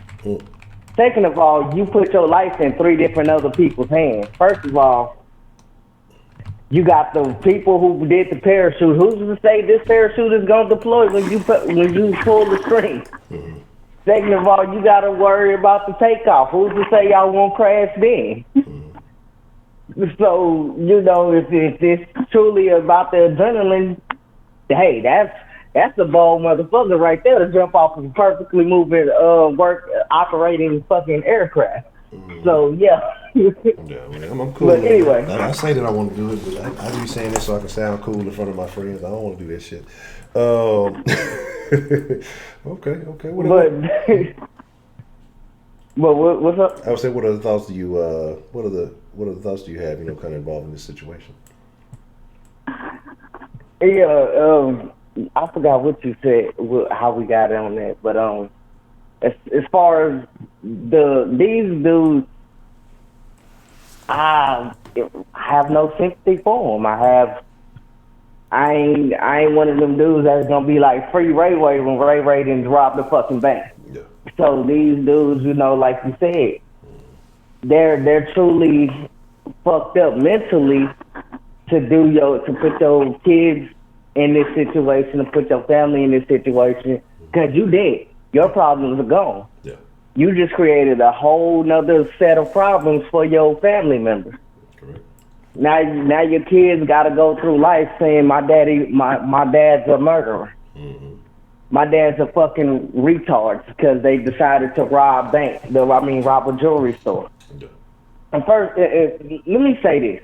If you're robbing a jewelry store with the modern technology these days with no fucking mask, you have where did you think you were gonna go? Because even if, let's say, best case scenario, you got away.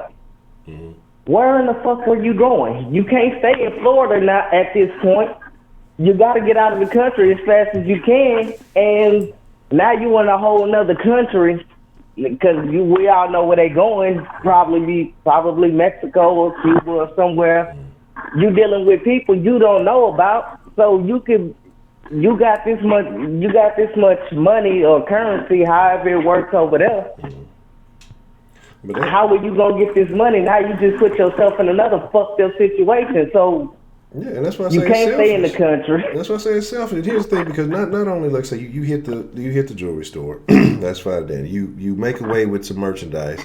You have to fence that merchandise, so that means you have to, go exchange that for something else. You red hot, so you only gonna get so much on that.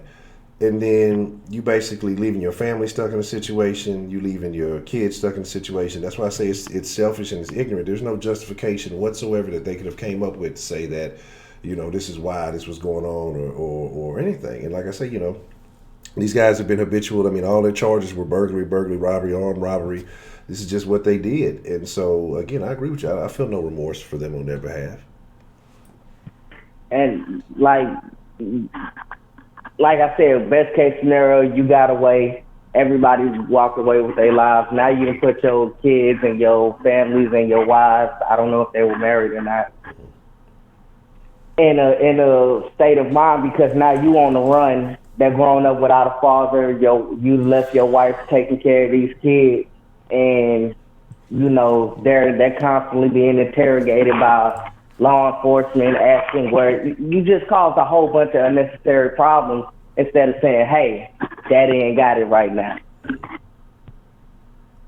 And who's to say that's why they did it? They could have just been doing it just to be doing it. So again, as far as the law enforcement, the only thing I felt, my only gripe with them is they were hiding behind cars trying to get out of the line of fire. Other than that, they handled it to the best of their abilities. I feel bad for Frank, but like Prepaid said, they about to get broke off. It's sad that one of their family members lost their lives to get that money. And as far as the criminals, fuck them. Straight up, fuck them. They dead, they problems are over. So it is what it is. But that's all I had for you. All right. Well, I appreciate that, Mr. Dakota. I thank you for calling in, man. No problem. Stay up, Honcho. All right, you too. Man, I'm over here listening. I'm like, damn. I'm listening to Dakota, but I'm reading about this UPS shenanigans going on here. That's terrible. What's the motherfucking deal, man? Who we got calling into the den this evening? Get Prepaid ass on this phone. Well, what an intro. Mr. Prepaid, do you care to join us for a conference call? Let me give me a confirmation on that, and I'll make that happen.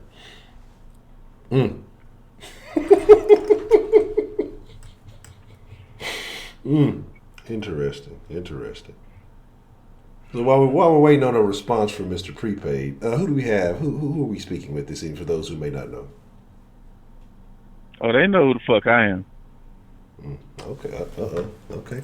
1 second, Mr. Who I Am.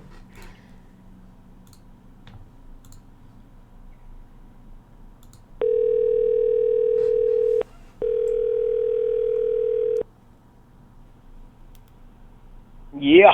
All right, gentlemen, are we both here? What the fuck was that music? No, I don't know. I don't put myself on hold. I don't know what the music sounds like. No, Prepaid ain't in trouble. I got some questions. Okay. And what the fuck do you want? First of all, my nigga, don't sit up here and talk to me like you some kind of straight up G, because I cut your balls off and hand them to you, partner. Now let's get to this issue real quick. I ain't eating balls no way. Shit, it's over with me. This nigga stupid. Okay, I don't know this whole story. So I got more questions than declarations. Okay. Okay, and prepaid, since I know that you're a pretty knowledgeable fella, maybe you can answer a few things for me. Sometimes I'm knowledgeable. What's the word? Well, as far as this goes, you seem like you know what the hell going on. Okay, gotcha. All right. So these two dudes was robbing a jewelry store. And they didn't have a getaway car? So they jumped into a UPS driver's truck and tried to get away with the cops chasing them. Is that right? Yeah. I didn't say it was a good idea. I didn't say it was a good plan. It was a plan. No. I'm not criticizing at all. I'm just trying to see are those the facts. Yeah, pretty much. From one article I read said they did have a getaway car lined up, but when the alarm got triggered so fast, pretty much the getaway driver took off. Marked off. Okay, that's typical. So they steal a UPS truck. Yeah. And they try to get away. They run into some traffic. Then I guess they run into some standstill traffic. The laws hop out and then go to shooting. Is that how it went, or they were shooting as they were trying to get away? No. So basically, they had one dude was shooting at the cop already. Like they pretty much going to shoot their way out of the whole thing, regardless of the fact. Okay. So what you seen in the video, pretty much, they got a video pretty much shows it. They had already been exchanging fire. Mm-hmm. What you see is the cops getting there and the cops getting there doing their thing. I hadn't seen the video. I wouldn't have read the story until I just pulled this shit up and I heard y'all talking about it. Yeah, so pretty much from and that was the point I made on my call. I don't know if Frank was already dead or not. They all are blaming the cops for shooting him, but I don't know if he was already dead because you took a hostage. And if we just call we keeping it funky, if I got a hostage with me, I'm using niggas as a human shield. So Frank could have got shot by the cops, but they could have been using him as a shield to shoot back at the cops once they already hit something, because he fell out the truck first, I believe. Mm-hmm. Yeah. But he fell out. They were shooting from the left side. He fell out the truck on the right side, which pretty much tells you that they was probably using his body, and then you know what I'm saying? Boom. And what about the other people? They were just like bystanders who just caught fire. Yeah, so it's pretty much caught like maybe not the idea of 5 o'clock traffic, but you know how traffic kind of backed up to the point where like 3 or 4 lanes were all kind of congested. But and the people in the comments got mad when I made my call, but at the same time I'm looking at it from the psyche of the criminal. You know what I'm saying? I'm not military. I'm not a police officer. I've already told you how I view shit. You test me, I'm gonna draw down on you. I'm gonna knock some shit loose of you. I promise you. Mm-hmm. So all this, shoot him in the ankle or shoot him in the hand. That's not how we do it in my house. I shoot to kill only. So that's how I view it. But I look at it from the standpoint of for example, true, if me and you was gonna go rob a jewelry store and we somehow end up in a motherfucking big ass brown UPS truck, we done made a conscious decision that we ain't going. Your ass damn sure ain't driving. You can drive it. That'd probably be the best idea because I ain't worth a damn with a stick anyway. But that big slow ass truck that we in, that pretty much means that we ain't going to prison. We decided this is it for us. Mm-hmm. Because if for some reason the getaway car wasn't there, I would have had at least 3 or 4 different plans outside of that. Plan A, B, C, D, E, and F. You know what I'm saying? I wouldn't end up in a motherfucking UPS truck. If I'm in this UPS truck with a hostage, that means I ain't going to prison. And that probably means old boy Frank ain't going home neither. Right. You know what I'm saying? Okay. Mm-hmm. So I appreciate y'all filling in the details for me. I got a few questions. Okay. Why would y'all try to see this through the psyche of the criminals when y'all already know the psyche of the criminals? Mm-hmm. Well, I look at it from the psyche of the criminal because I understand why the cops did it. You got to understand something. The outcry has been to blame the officers. The outcry has been. I've seen people say, "Well, if we're gonna talk about gun violence, we need to bring up the cops first." How in the fuck is you gonna associate gun violence with cops? Because see, what happened was the cops planted them in the jewelry store. That's what happened. See, this was all the setup. They what? This was a setup. No, say that again. No, I'm being facetious. I'm just talking shit. See the harsh reality, and we've said this before numerous times, and people don't catch on to this. cops don't prevent crimes. They don't prevent criminals. They respond to crimes that already been committed. Correct. Right. So all these cool ass scenarios y'all be having in y'all head sound good. I agree with what you said, Prepaid. But what I don't understand is why aren't y'all asking the right questions? Nobody's asking the right questions. You had a caller call in and tell you about the experience he had in another country fighting an actual war. I don't understand why these fellas and ladies over there fighting in another country, for us to enjoy the freedoms that we have, they're held to a higher standard than the people that they fighting for to protect us in the first place. Well, that's silly period, though. No, say that again. That's, I'm sorry, you broke I said that's silly period. That's the same reason why our military be getting blown up by IEDs and shit, because we over there talking about they got a human shield, don't shoot. That's the problem. That's why these wars last so motherfucking long. If they had niggas like Prepaid over there spraying and laying niggas down, I guarantee they'll send our motherfucking ass back. 12-year-old with an AK-47 is a 47-year-old, in my opinion. Now, that's not silly. What you just said wasn't silly. But what I said, which I thought was completely rational, you said that was silly. But what you just said wasn't silly. No. I said it's silly. It's not it's silly about how we go about stuff. If you're in another country as a military trying to protect our sovereign rights and trying to protect the Constitution of America, and they're using human shields and you can't shoot, that's how these little motherfuckers be blowing up and killing our military, because they got book bags and bombs on their back running around and shit. You can't shoot them? No. Don't send me over there. And once again, that's why I'm over here. A situation where they weren't allowed to shoot. Oh, that's what he was saying. He said that if they do human shields, they don't shoot. Mm-hmm. They said they got. Yeah, because you could have collateral damage. And that's the problem. I'm laying everything down. So collateral damage don't mean shit to you? In a country such as Afghanistan, Iraq, no, in this country, that's what we're speaking about. The people of this country, you don't give a fuck about them. All you give a fuck about is getting the criminals.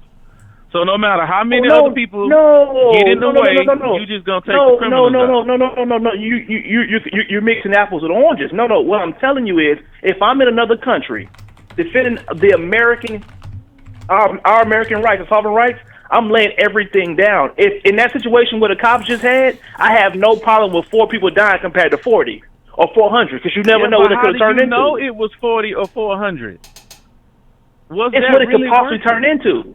It's what it turns into. But you don't know that. You're using your imagination. Okay, so we should see it making a supposition. Okay, so basically what you want to happen is people are shooting, pull a UPS truck, have a hostage there, get me, calm them down, wait for them to get to relax and calm down in the heat, and wait for all the bullets to stop. Then I'm gonna talk to them. Hey, put the guns down. I'm gonna send a chopper so you can fly out of here. Now you're being facetious. See, Prepaid, you're smarter than this.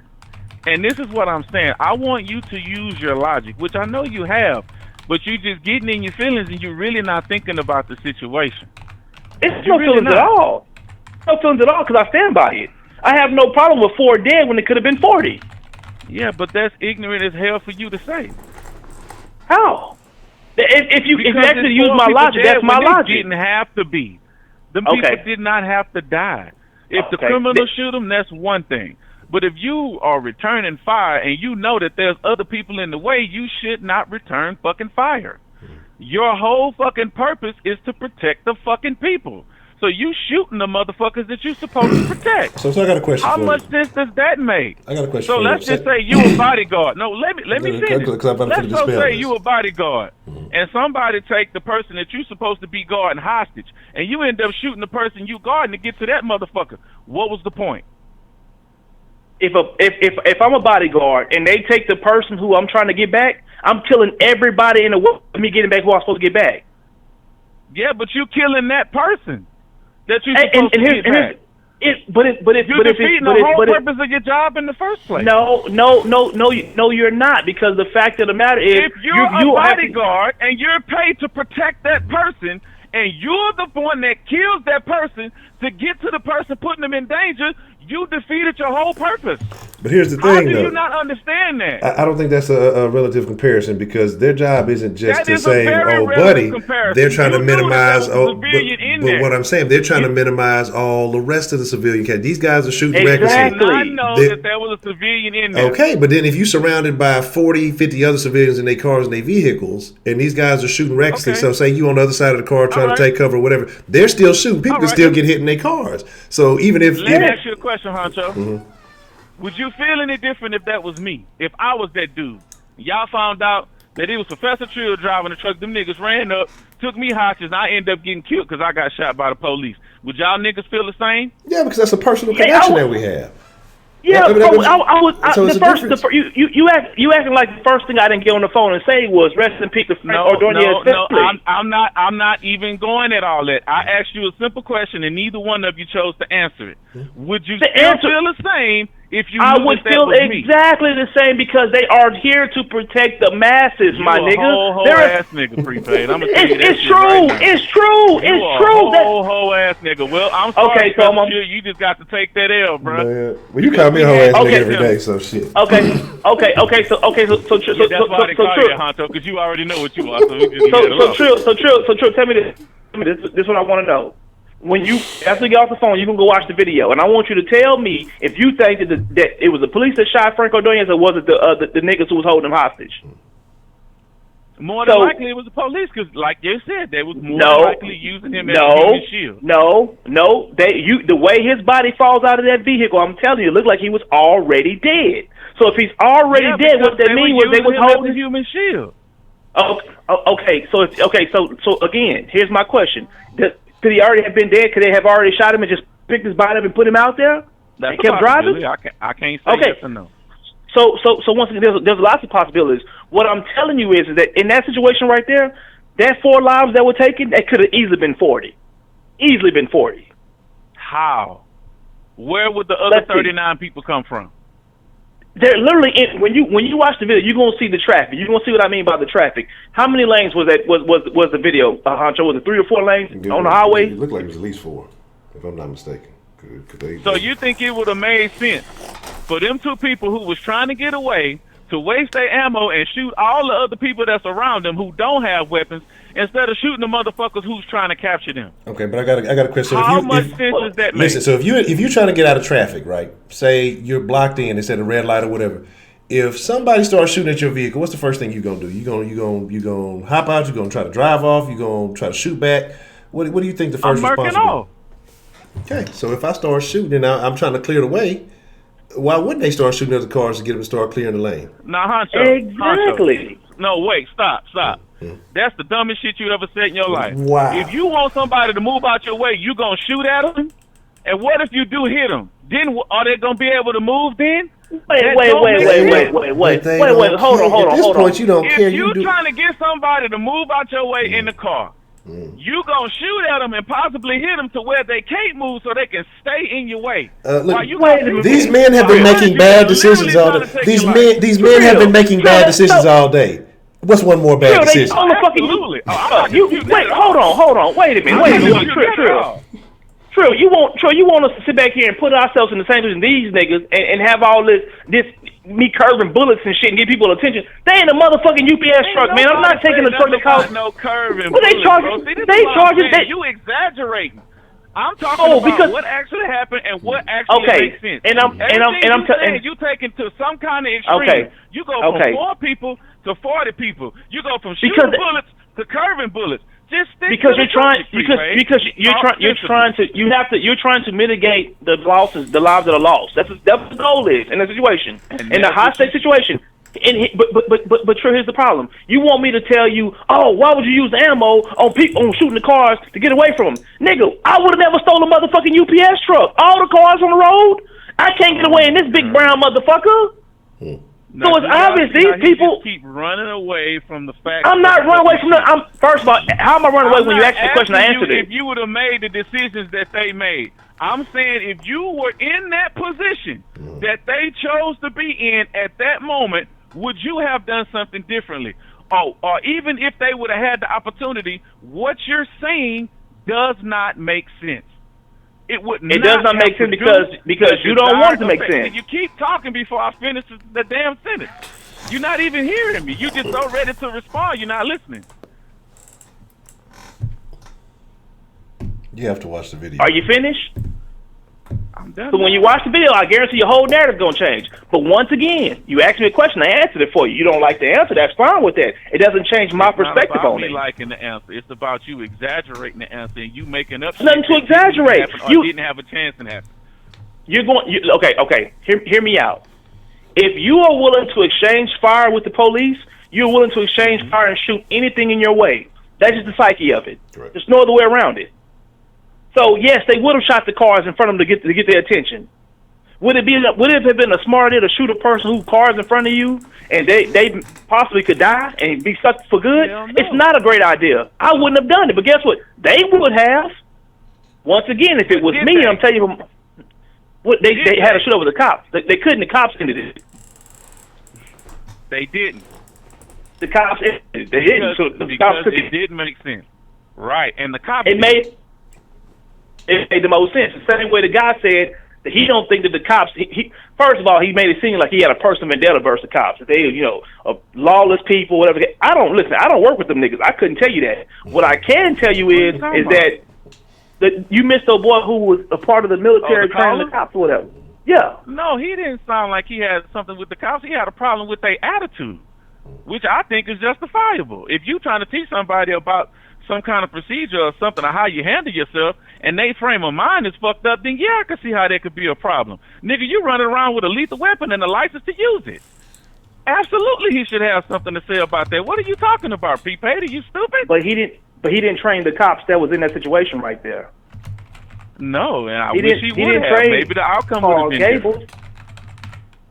Or it could have been the same. And who did? That's where I'm at, prepaid. That's what I want to focus on is the actual training. This man just came on and said they only certify once a year. What the fuck good is that? If you're going to be carrying around that weapon and you want to pull that motherfucker first for everything you do, shouldn't you be held to a higher standard and be able to aim and hit what the fuck it is you're shooting at? Okay, well, Trill, that goes back to that. Go ahead. No, go ahead. True. If you want our cops to be sufficiently trained, and you want these motherfuckers to go through all the training and all stuff, who the fuck gonna pay for it? Because you paying these niggas $35,000 a year. With $35,000 a year, paying for it. No, we're not, because we are not giving them updated classes. We are not giving them updated training. We are not putting them in hostage situations. That's not true, because these cops are given the bare minimum resource and that's to say the motherfucking world. Sooner or later, we got to be realistic here. If you want these cops to be trained and be sufficient to what they're supposed to be, $35,000 to $40,000, depending what city you're in, ain't gonna cut it. I'm just being real with you. It ain't gonna cut it. It's the same way with our teachers. These motherfuckers is making, if they make 40, 50, if they're making 40,000 and they gotta have a second job, it ain't their fault. Your kids are stupid. We are not allocating the resources to these people to be successful. How the hell is that not allocating the resources when they only work 2/3 of the year and make $40,000? That's not enough. If they have a second job, sure, a lot of teachers in Texas, we don't have that problem. Teaching job only goes for 2/3 of the year. They should get another fucking job. Do you get a chance to work 2/3 of the year and get to take the rest of the year off? No. True, you're not hearing me. There are teachers in other states who work a 9 to 5 to get off and go work at Walmart. Yeah. How in the fuck is you gonna teach my kids if you sleep the whole goddamn day the next day because you had your second job? I thought you was talking about what they do after the school year. No, I'm not talking about they going to a second job the same day. Hell yeah. That's what I'm talking about. They go to second job the same day. Listen, during summertime, you need an extra job if you ain't managing your money. I'm fine with that. Go get you a second job. I'm talking about the people who are literally leaving from teaching and going to go work other fucking jobs. That's the problem. The lesson plan ain't prepared because this motherfucker works at fucking Popeyes when she get off at the school. We simply are not allocating. We are not putting these officers in the best position to be successful. I'm gonna say it right now, bro. I agree with that. Truth be told, my nigga, I'm gonna tell you what I don't like about officers. I hate the way the motherfuckers look. If you see these big fat slobbish motherfuckers, the way they look, the way they present themselves, think about it. A criminal, somebody commit a crime. If you see the cop weighs 300 pounds, of course you're gonna take off on foot. You know he's not finna catch you. Correct. True. Your appearance alone makes it to where motherfuckers so they can get away with some shit. Yeah. Majority of our cops are out of shape. Majority of our cops are not sufficient in hand-to-hand combat. That's why they keep shooting every motherfucking body. They can't fight. True. Majority of these cops are only doing this job because they can't do nothing else. If you don't have the skills to get any other job, you can't be a cop. I'm sorry. If you are a loser who get beat up all the time, you shouldn't be a cop. We don't have time for you type of niggas. I agree with that. So how in the fuck are they getting these jobs in the first place? Because who the fuck is gonna do it? Because I know I ain't finna go do it. No, you ain't finna go do it. It's few and far between that get the job and they stay in shape. Because I remember being in elementary. There was a chick. Both of her parents were cops, and they both got on the force. They was in shape. They was, in prime health. By the time we got out of elementary, we was going to separate junior highs and shit like that. Man, they was obese. They wouldn't even get out the car no more to come say hi to her. They used to get out, walk around, do all kind of shit. They was like, I'm like, God damn, And they I mean, I don't know if it's the free food or what, but it's I feel like it's the stress. I think that they should have a standard. Like it should be like a physical. What was the presidential fitness test that you used to have to do in elementary and shit? I thought there was not a yearly. It might be one to get in, but I don't think that only one to get in. Once you get out of police academy, you're done. Once you get through the academy, you finish. Mm-hmm. Unless you do some shit to get yourself in trouble. But as long as you don't get in trouble, you can get as fat as you want to. That shit disgusting. Again, that don't make no damn sense. I agree. I agree. You mean to tell me we can't run test them once a year, once every 6 months or some shit? Here's the thing. Are we not paying enough taxpayer money for them to do that?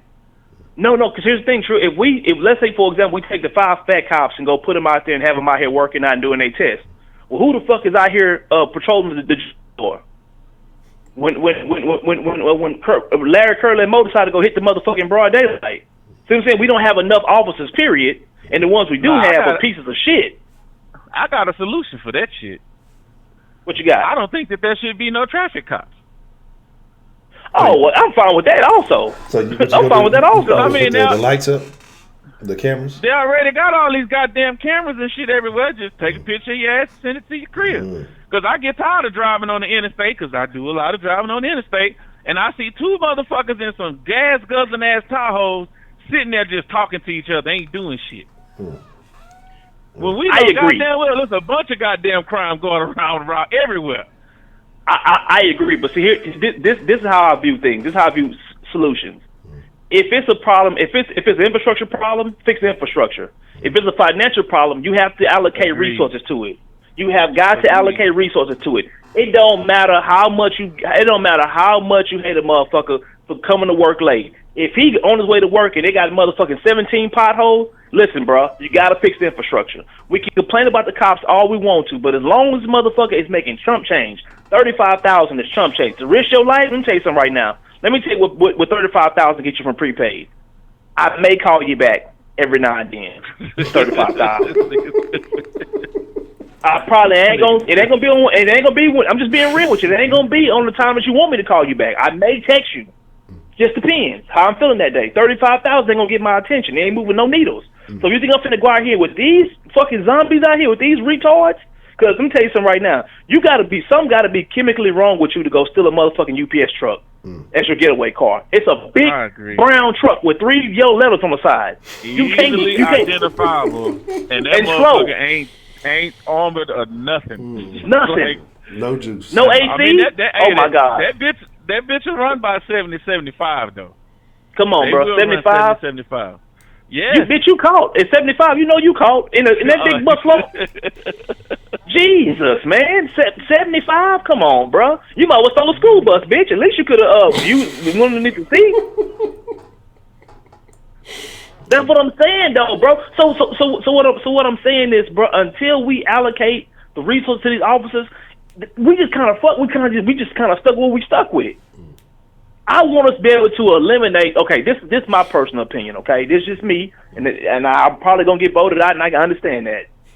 Every military veteran who comes home, who has the ability and has the adequate training and who can pass a psych test. I know a lot of them be having with them, but if you are able to, like, for example, Dan the Man should come home and be rewarded as an officer. He should have a higher position than the cops that's already here because he has adequate training. The caller who called earlier, I forgot his name, he should be awarded a position on the police force. Now, he should have a special unit, in my opinion, if he wants it. He also should be adequately financially taken care of. I'm not talking about 35. I'm talking about 70. I'm talking about 70 to 100,000 off the muscle because you're risking your life every day, literally. Them cops who had to go check motherfucking UPS, I guarantee you, them niggas was in the area doing some regular shit. Crosswalk, regular ass, working at the motherfucking corner store. They said somebody was just right around the corner. Whatever. No, they said somebody was right around the corner. Them niggas was playing Minesweeper on their laptop. Stop playing Minesweeper. Okay, shit. I'm saying Minesweeper. Nigga, listen.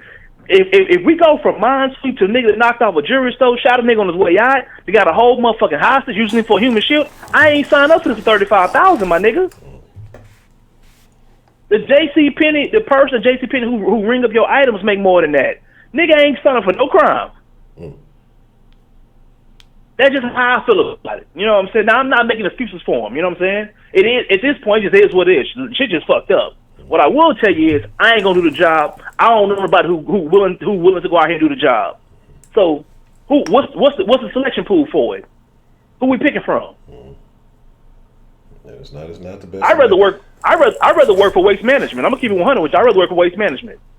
And I honestly think that's what the problem is a lot with a lot of these stories now is that I think there used to be a higher standard for policing, regardless if we like it in our communities or not. I think it was a higher standard that was held to become an officer, and I think now with the mass hiring and you kind of just trying to fill some of these numbers, because I mean I know I wasn't the only one tripping, because I remember the other day when it was a few months back at the little one's soccer game, and I'm looking at and she was obese. Like there was absolutely no way she could, and I'm just like I'm wondering what the standards are to allow someone to become an officer. I feel like if you have the ability, like you said, hand-to-hand combat, if you are in better shape to chase down a suspect or whatever it may be, that I think you're more likely to use these things. I think if you are lacking in these areas, then you may be quicker to resort to more extreme measures. Yes. You know?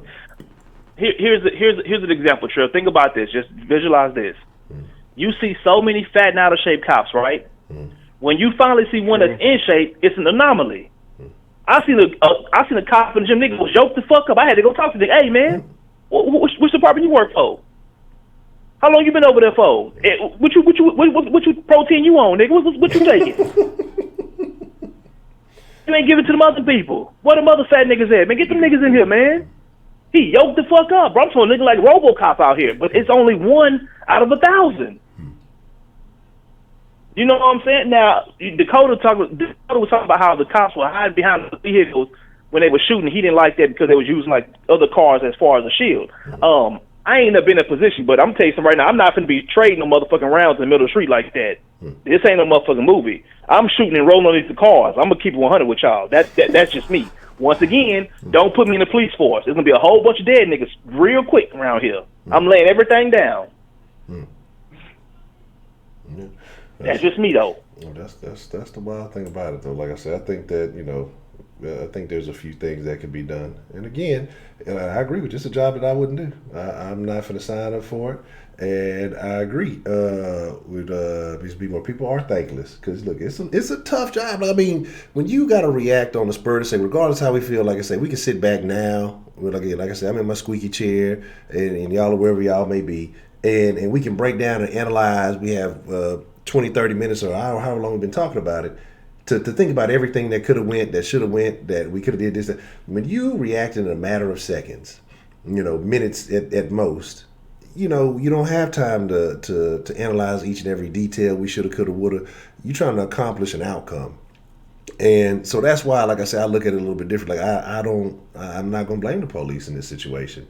Again, if them two niggas wouldn't have done what they did, it would have never been this. Okay, their poor planning is what caused this whole situation and caused the collateral damage. And listen. I know a lot of y'all ain't gonna like the way I view shit. I'm fine with that.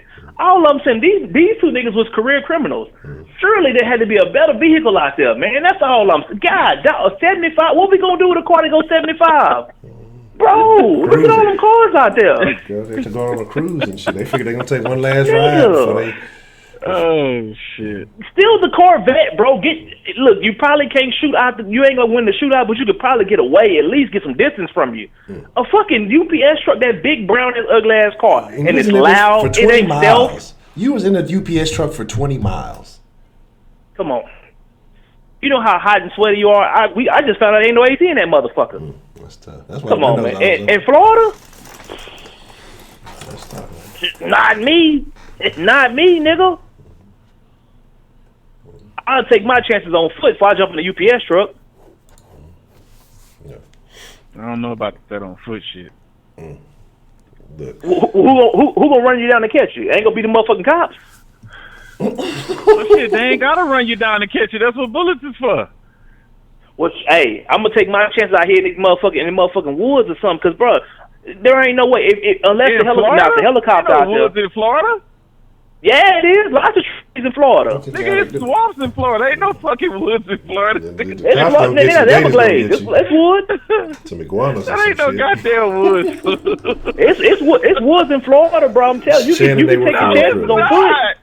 They were absolutely career criminals. They had a rap sheet since the 90s that they have been in and out, committing crimes in and out of jail, or some of the crimes were discarded. But you don't go before a judge that many times and not have something fishy going on. Now you might have some good lawyers. You know, Florida dismisses a lot. I mean, I see, because it was a story about the little young dude that killed that girl a few months back. And he had a super rap sheet. His shit was shitting on. He was only 20-something, and he had probably about 3 times the shit on his shit than he did. But they seem to dismiss a lot of shit. They seem to be for it to be the gunshine state and all of that stuff, it seems like niggas get off pretty easy in Florida, because you hear about the shit that go on out there. I mean, niggas have a mile-long rap sheet for real. But you gotta understand something. There's so many violent crimes in Florida. Let me address somebody in the chat. Somebody real quick. And Tulio Abrego, you really gonna type, "Oh my God, someone needs to travel." You need to ask somebody in the den what the fuck I do for a living. Because if you knew what I did for a living, you wouldn't have said that dumbass shit. So if you don't know of any kind of woods that are in Florida, tell me about some. If you don't know, for y'all who may not know, Professor Trill is an Instagram model, and so he gets flued out. He gets flued out. What them dollars at? Where them dollars at? Hey, where them dollars at? I'm working on my premium Snapchat, goddamn. You gotta get your premium shit. That's what the teachers got. That's how the teachers supplement their income with them premium Snapchats now. That's crazy. Hey, they start showing that booty hole. What the fuck, Freak Nate? Really? You go straight down, bro? Hey, it's better than working at Walmart when you get off. They had to go straight to the asshole. Show that butthole, man. Show that butthole. Get to it. That's the. What you waiting on? Get to that. Let me see it. Let me see somebody it. from Florida, please tell this dude that there ain't no kind of woods in Florida. It's swamps. Swamps and woods are not the same fucking thing, sir. That's just wet They're woods. not. Yeah, Okay. Well, True. Here's the thing. I'm gonna take my chances. Bayou. That's not okay. the woods. Well, I'm gonna take my chances in the Everglades, the bayou, the fucking street, the grass, anything besides that big slow ass brown ass vehicle. That big raggedy piece of shit. Hey, they not that slow. They start off a little slow, but they gain some speed pretty quick. Cause I've seen them motherfuckers zoom through some parking lot. But here's the thing, though. They were at a complete stop. They were at a complete stop, so they was gonna take them a minute before if they would have got out of the traffic anyway. So they was stuck no matter what. This nigga Trills in the car that's gaining momentum. They got a gain momentum. How the fuck is someone gonna get away with a car that's gain? Shit, oh, that's nigga, it. Shit by 10 minutes. We will hit top speed in 10 minutes. 50 mile per hour. We will hit top speed. Oh no, Miss Juicy said they only go 50. Oh, that's terrible. That's terrible. Going 50? A nigga better walk you down. Oh, okay, Slow as a big I might motherfucker give you that down. one in the Panhandle area. Okay, that Yeah. might be true. I'm just saying, bro. Ain't no motherfucking way of all the vehicles. That's not what I'm. Okay, just say y'all, just me. If I'm gonna rob a wait a minute. motherfucking, Did they catch the nigga that was supposed to be driving the getaway car? Did they catch him? No, I ain't heard nothing about it. no, they say they have surveillance footage, but they ain't caught him yet. If he's smart, he's still in the car right now driving. The opposite direction. Yeah, the fuck somewhere else. Yeah, I would have never In a stopped whole nother driving. state. Please get the fuck out of there. Torch the car, do whatever you gotta do. What I'm saying is, just from looking at the shootout, and sure you're gonna see the video. Just from seeing the video, I can tell you right now, this was a terrible idea. Ain't no motherfucking way I'm shooting no 9mm or no fucking 40 or no 45 at the cops. If I'm robbing the jewelry store, I'm bringing out all the heavy armor. I'm gonna have something heavy. Yeah. Got to, and they not agree. shooting nothing heavy out there. This whole game plan was terrible from the beginning to the end. If it was me, and this is me, Trill, I would have stole the motherfucking UPS truck. Got rid of the motherfucking driver, took his cell phone, got rid of the driver, stole the package, and torched the truck. I'm gonna take my chances with the packages on the truck. Jewelry store got alarm systems, security guards, niggas who carry guns. They can trick off the security system. I'm not doing that. that. They got that buzzer, that door shit where you stay in that little area before they actually lock buzz your ass in. in that Man, motherfucker. while we How talking, the I fuck just have did to they pull get up on my out? phone. I'm looking at the truck. The truck right now, they got it on back of a flatbed. This shit look crazy, man. Nigga, I ain't gonna put it on there. It's on the. I'll try to put it in. This hoe got bullet holes all in the side of this bitch. It hoe got blood all in the front, pouring down the steps. Come on, man. That shit look crazy. And it's a quick glimpse. I mean, you can see that in the quick glimpse. This is somebody followed that's driving on the side of the flatbed. This shit looks fucking ridiculous, nigga. That shit there was Also, if I was gonna rob the truck, the person who making a sandwich, no matter what situation was, I'm gonna wear a mask. That's usually something that's just something that comes along with all my criminal activity. Gloves and a mask would pretty much go with all my shit. Okay. Damn, These niggas ain't got a mask, bro. I'm just saying, this seems like a very bad idea. Oh no, I'm not saying that what they did was smart. that's crazy. I was just really asking questions about the officers and what they decided to do and the decisions that they made. Now, I didn't have a whole perspective when this shit started. Again, I asked questions because I didn't know what happened. I haven't seen the video. I admitted that from the get-go. But I'm just saying I think differently than most people. Now, I don't know how I would have reacted in the present situation either. I'm admitting that. Okay? I will admit that. But just me being a tactical person, I would hope that I would have some of these thoughts that I have after the fact, even though it's easy to say, but I hope that I would have been, or at least been more concerned about the possible hostage that was inside. Now, if this would have been the deal, if we would have been chasing them and then they threw the nigga out and he was dead, then I only, hey, it's only them two niggas in there, then I'm shooting. Agreed. That's all I'm saying.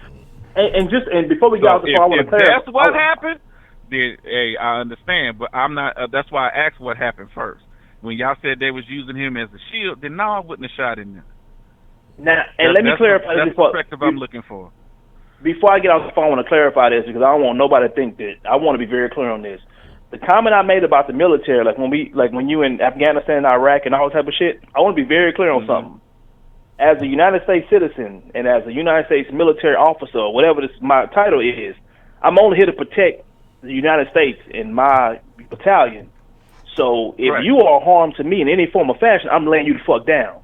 Period. Exactly. Now, I know the military don't allow that shit, and that's why they ain't sent me over there. Because I'm coming home with all the awards because I'm laying everything down. I just want to let it be very much clear. I don't have any compassion to non-United States citizens' lives. And if it's a war, it's a war. So that means the children and the kids and the wives, ain't nobody safe dealing with me. If I feel like you present a danger, I'm laying you the fuck down. So I don't want no gray area. I'm letting you know I'm laying you the fuck down. You break into this home over here, I'm laying you the fuck down. There will be no flesh shot in the leg. No, the best won't help you. Okay. Well, fellas, I think we had a good discussion on that one. I think we'll get ready to wind up. I think that was a very ideal. But if you get a chance, Trill, I suggest you check out the video. I think it may, I ain't gonna say it's gonna change your perspective, but I think it'll give you, some more insight on it. And there's a couple of videos floating around. I'll see if I can shoot you a link on the gram or something like that.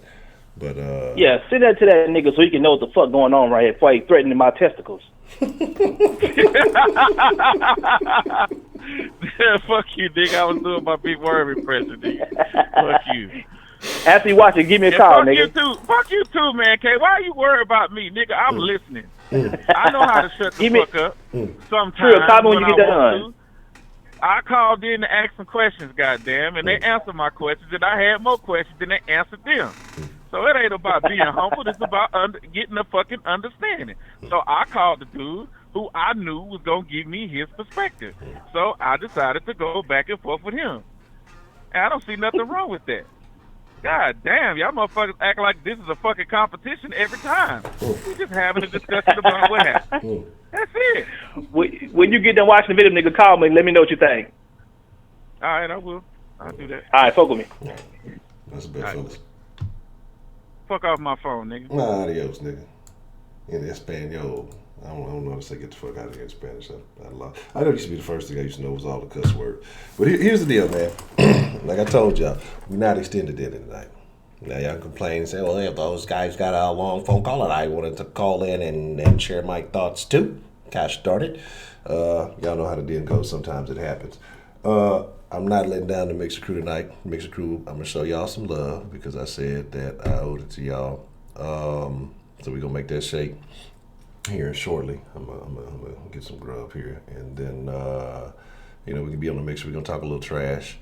And then everybody else, man, I rocks with y'all. Y'all know I love and appreciate y'all. I think y'all are awesome people, man. I just love the community that we got here. Like I say, tonight was real cool. Like I say, we just got different angles of all the different the different perspectives. So, and then the discussion at the end, just kind of getting more perspective of it. But like I said, if y'all get a chance, man, it's we laugh and we joke in here, and sometimes you laugh to keep from being sad. But this was really a sad situation. And I was just looking at that video. I saw Roger. Shout out to Roger because he had retweeted. That's how I came across it, man. That shit is cold blooded, man. It's we talk about a lot of stuff, but it definitely saddens me. Those the good fathers that are out there. I'm not shitting on. Well, what about the good moms? I know y'all can be. It's not a competition, right? It's just when people are out there, people period, who are out there trying to do the right thing. And like I said, I don't know anything about it. If buddy had a criminal history, not he was on his job. He was doing what he was supposed to do. The other two niggas should have been at their jobs that they allegedly had. And he picked up somebody else's shift, so obviously he was trying to get on his grind. He was just trying to make something happen for himself and for his kids. And the outcome like this. And so what I'm saying all this to say is, man, give people their flowers while they're alive. Don't always wait until they gone. Don't always wait until they're no longer with us. If you got people you love, you got people you care about, give them a call, man. What's the call? Just today, man. Say, oh, man, I love you. I appreciate you. I just thank you for whatever it may be. And that's why I try to tell y'all I thank y'all so often, because I really do. I really appreciate it. It's like the highlight of my day. We slide to the den and getting to chop it up. And Miss Grace is, let me give Miss Man, shout out to Miss Grace for showing some love. And I thank you and I appreciate you. Up. Sarah did it, so you know what that means. That means I can't end the show Just until Sarah donated $20 through Super Chat. I can't end the show until the little meter go off. Sancho So shirts on Mixer sale Crew, now. blame Sarah. Hungry face. So, Smiley face. Smiley face. I'm gonna give you smiley some. So that face. means we gotta keep it.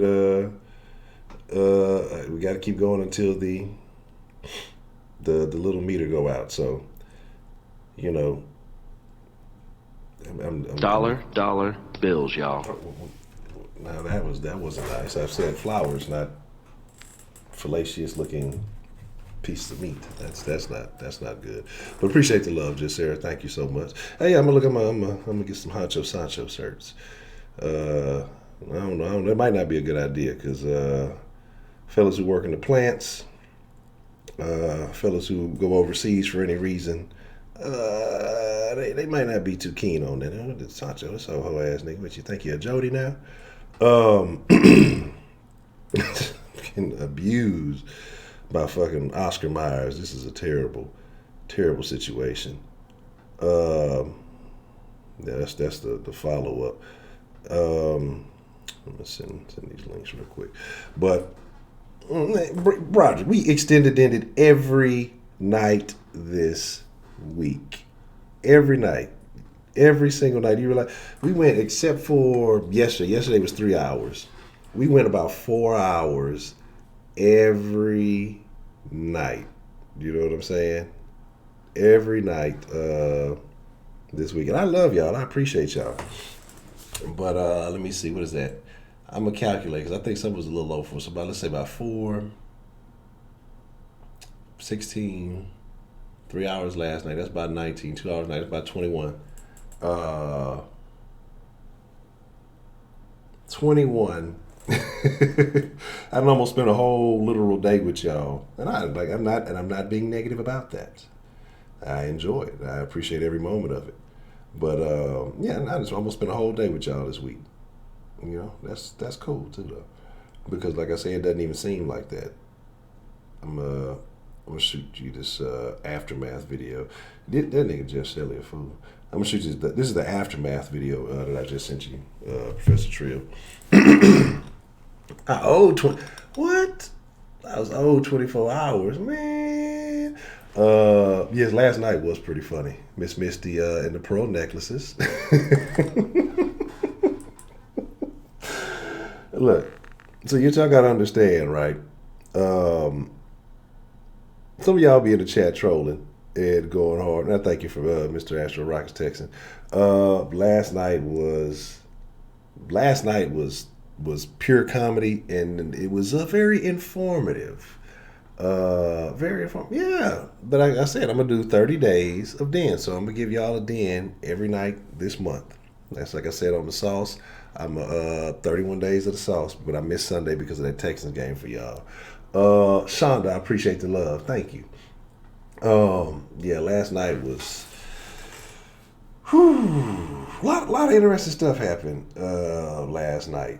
You know what I'm saying? Oh wow! See, look, Shonda Tony donated $2 through Super Chat.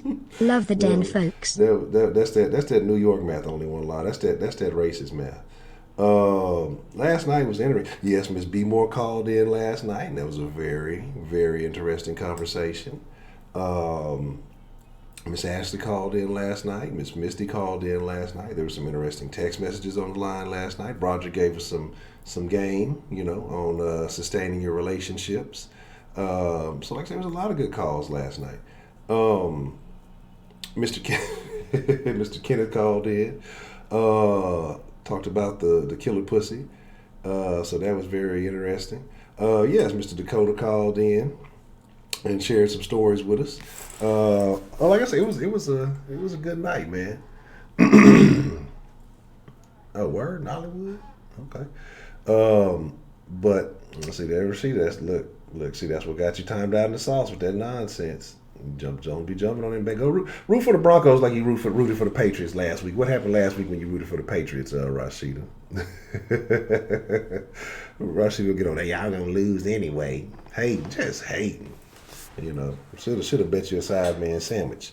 But no, last night was a great night. Miss Misty called in and I was just talking about some things, and I just asked her opinions on pearl necklaces, and you know, she went and checked it out, did some research, and she said she was a connoisseur of pearl necklaces. Oh, you started a second gig? Oh, Man Up putting in work. See, Man Up is a man on a mission. If y'all don't see it, that's the thing. A lot of y'all have seen Man Up because he came and he drove. And I'm gonna probably hit you tomorrow, Man Up, because I had an idea that I wanted to pass across. You see what you thought about it.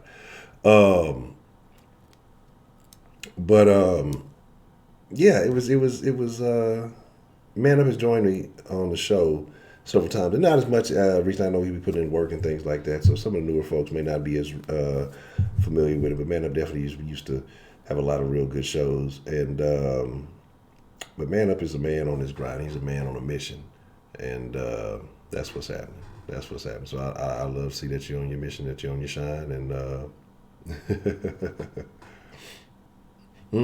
Oh, see, look, I done cut the line off on y'all. See, that's the thing. Cause see, I know how it works. So we just gonna chop it up. We just gonna have a little back and forth, some engagement checks. I'm gonna be honest. I kind of neglected y'all early on in the chat, and so anything y'all want to ask, anything y'all want to get in, we'll do it like that. Yes, and he has world famous cookies, and it's all good, Miss B Moore. I know you got to get your rest. You got to put your work in. How am I in trouble? What did I do? I didn't do anything. I'm grown. I can't get in trouble.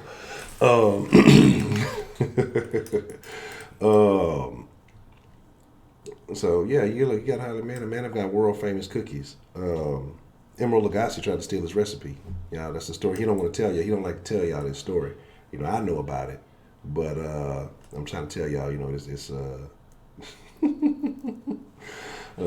corny and artistic. I think she got some wokey woke friends. But yeah, man. So like I say, but I can't lie. Like I said, I rock with y'all, man. I appreciate y'all so much. And as we go into the holiday season, we're gonna have some real interesting conversations. And also, I want to let y'all know. I guess I should do some proper self promotion. If I ain't even got the line on, I got the number here. Make sure you're following the Den on all the proper social medias. So that is Honcho HTX on the Twitters, on the Gram, because I don't use the Den Show Live one anymore. And this is Den Show Live on Facebook. And if you want to like the Den Show Live Facebook page, I'd appreciate it. And if you want to join the Den Show Live Facebook group, we share different stories and just random funny things. Like I say, this is a community. For those of you who don't know, this is a community. I know people come around, I like the channel, and it's not about the channel. It is about you guys. It's about y'all and just being a part of a conversation. Y'all make this what this is.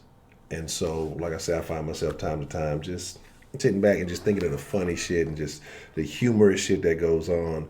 I think that this is just one of the most entertaining things that I've ever been a part of on a road. What? Speak of the devil, and there she comes. What was that movie? Bedazzled with the chick. What's her name? I can't remember her name. She used to be super fine back in the day. What was her name? I can't think of her fucking name.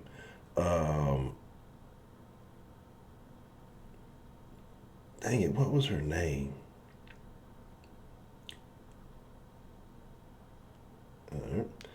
What was her name? Yeah, White Devil, the one. I think you had put up a picture comparing yourself to her a while back. Elizabeth Hurley, that's the one. Elizabeth Hurley used to be fine back in the day. Bedazzled, I think, was the name of the movie, and it was a line from that movie that used to be funny because she granted the dude a bunch of wishes, but she would give him the wishes, and they would always turn out to. If you've never watched Bedazzled, it's hilarious. Man, Broderick. Yeah, if y'all get a chance to come through tonight, if y'all get to slide through the mixer tonight, I want to continue that conversation that we were having towards the end of the mixer last night. And we were talking about creativity in movies, if you know what I'm talking about. And, paintball, I heard paintball's things. I used to know some dude back in during high school. They talk about they used to go paintballing with no mask, no loosening, man. Fuck all that. I'm not willingly out here getting people certain things. Okay, I don't want projectiles getting fired at me for no reason. You know what I'm saying? Fans on. Look. I'm gonna save one of them for the ladies. I told them once I get in shape, I got them. I'm gonna either get a. I'm gonna get a. Man, I remember. I'll tell you about my best friend. I'm gonna tell y'all this story. And I'm gonna grab some to eat. We're gonna slide to the mixer. My best friend, I tell you, passed. So his brother's like my best friend now. It's like family. When I say friends, it's more like family. Because like I said, I keep a very close circle, and so I don't even think of them like friends. I always say my brother. And I forgot what we used to just do crazy. We used to tie him up and with belts and just do all kind of crazy. Be bullying me, throw him in the closet, and just do all kind of fucked up shit to him. And I forgot what happened. Something happened one night, and somehow he accidentally got stabbed. Don't ask any questions. All right. We're doing. We had Helga. I put Helga last night or the night before. You wasn't here. And so we moved on to Greta Thunberg, or whatever her name is. But somehow he got stabbed, right? I didn't do it. It was his brother stabbed him. And so, but because I was a witness, and this nigga here is a vengeful little nigga. Even though he looks like a white guy, and he's Hispanic, so it's a whole crazy thing. But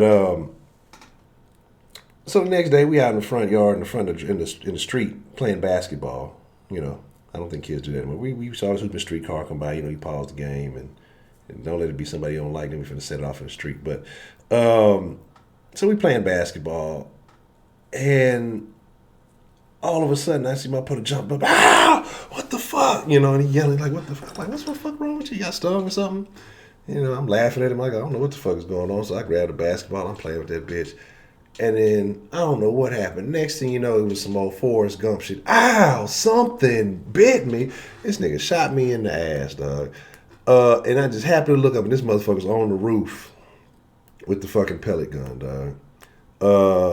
That little motherfucker there. Because at first you couldn't see him, you know what I'm saying? Because I think he shot his brother twice, and he shot me once. Oh, man, when we got a hold of him, we whooped his motherfucking ass, dog. What I'm talking about, we beat his ass, but to him, it was all worth it. But, you know, it was funny shit. He didn't get stabbed like super bad. It was just like a little jug in the hand, you know what I'm saying? I do not ignore the mixer. I just don't know how to, nah, I wouldn't do that to nobody. But he used to always get out when we tie him up with all that shit. He's like, I bet you I'll get out. So we tie him up, try to do all kind of, that motherfucker would always get out. Sometimes take him a little bit longer. Like we tie him up because we had 2 rooms. So we throw him up in the back room in the closet. And then we go in another room, we play video games, and, you know, we on some 2K or some whatever. And then before you know it, this motherfucker pop up in the room, starting some shit. So, you know, crazy shit when you was kids. It was fun, man. It was fun. But like I said, we will slide to the mixer. What time is it right now? 12:17. Say about 12:17 my time. Say about 12:30. So about close to 15-ish minutes. I'll be on the mixer. If you care to join, I'll put the link in the chat here. But whether you do or whether you don't, man, I just want to take the time out to tell y'all I appreciate all of y'all, and I thank each and every one of you for what you do. Whether it be, you know, supporting financially, whether it's buying the merch, whether it's just tuning in every night, and like I say, just being here and being a part of this community, being a part of this conversation, man. Like, I really do. I value your story. I value your input. And so if you ever got suggestions, a topic, idea, Coach, I got your email, and that's actually pretty. What you said was pretty interesting. Got me thinking about some stuff. So I appreciate that. And like I said, the little stuff, man, I don't understand. I really do appreciate that, because to know that we're not live or in the den, and that you're thinking about it and you have an idea of something, man, that's, y'all don't understand. Like I talk about time being valued, and the fact that I know that in your spare time that y'all are thinking about this or how you can improve, or that shows me that, you know, that you appreciate and care also, man. So I just thank y'all, man, for. Well, there's a mixer link right there. I was just about to type it. But like I said, I'll be there at about 12:30. Maybe a minute late, maybe a minute early, something like that. But with that being said, y'all be cool like y'all be cool. Y'all ain't got to go home. I'm inviting you to the mixer. But you gotta get the fuck up out of here. I'm gone.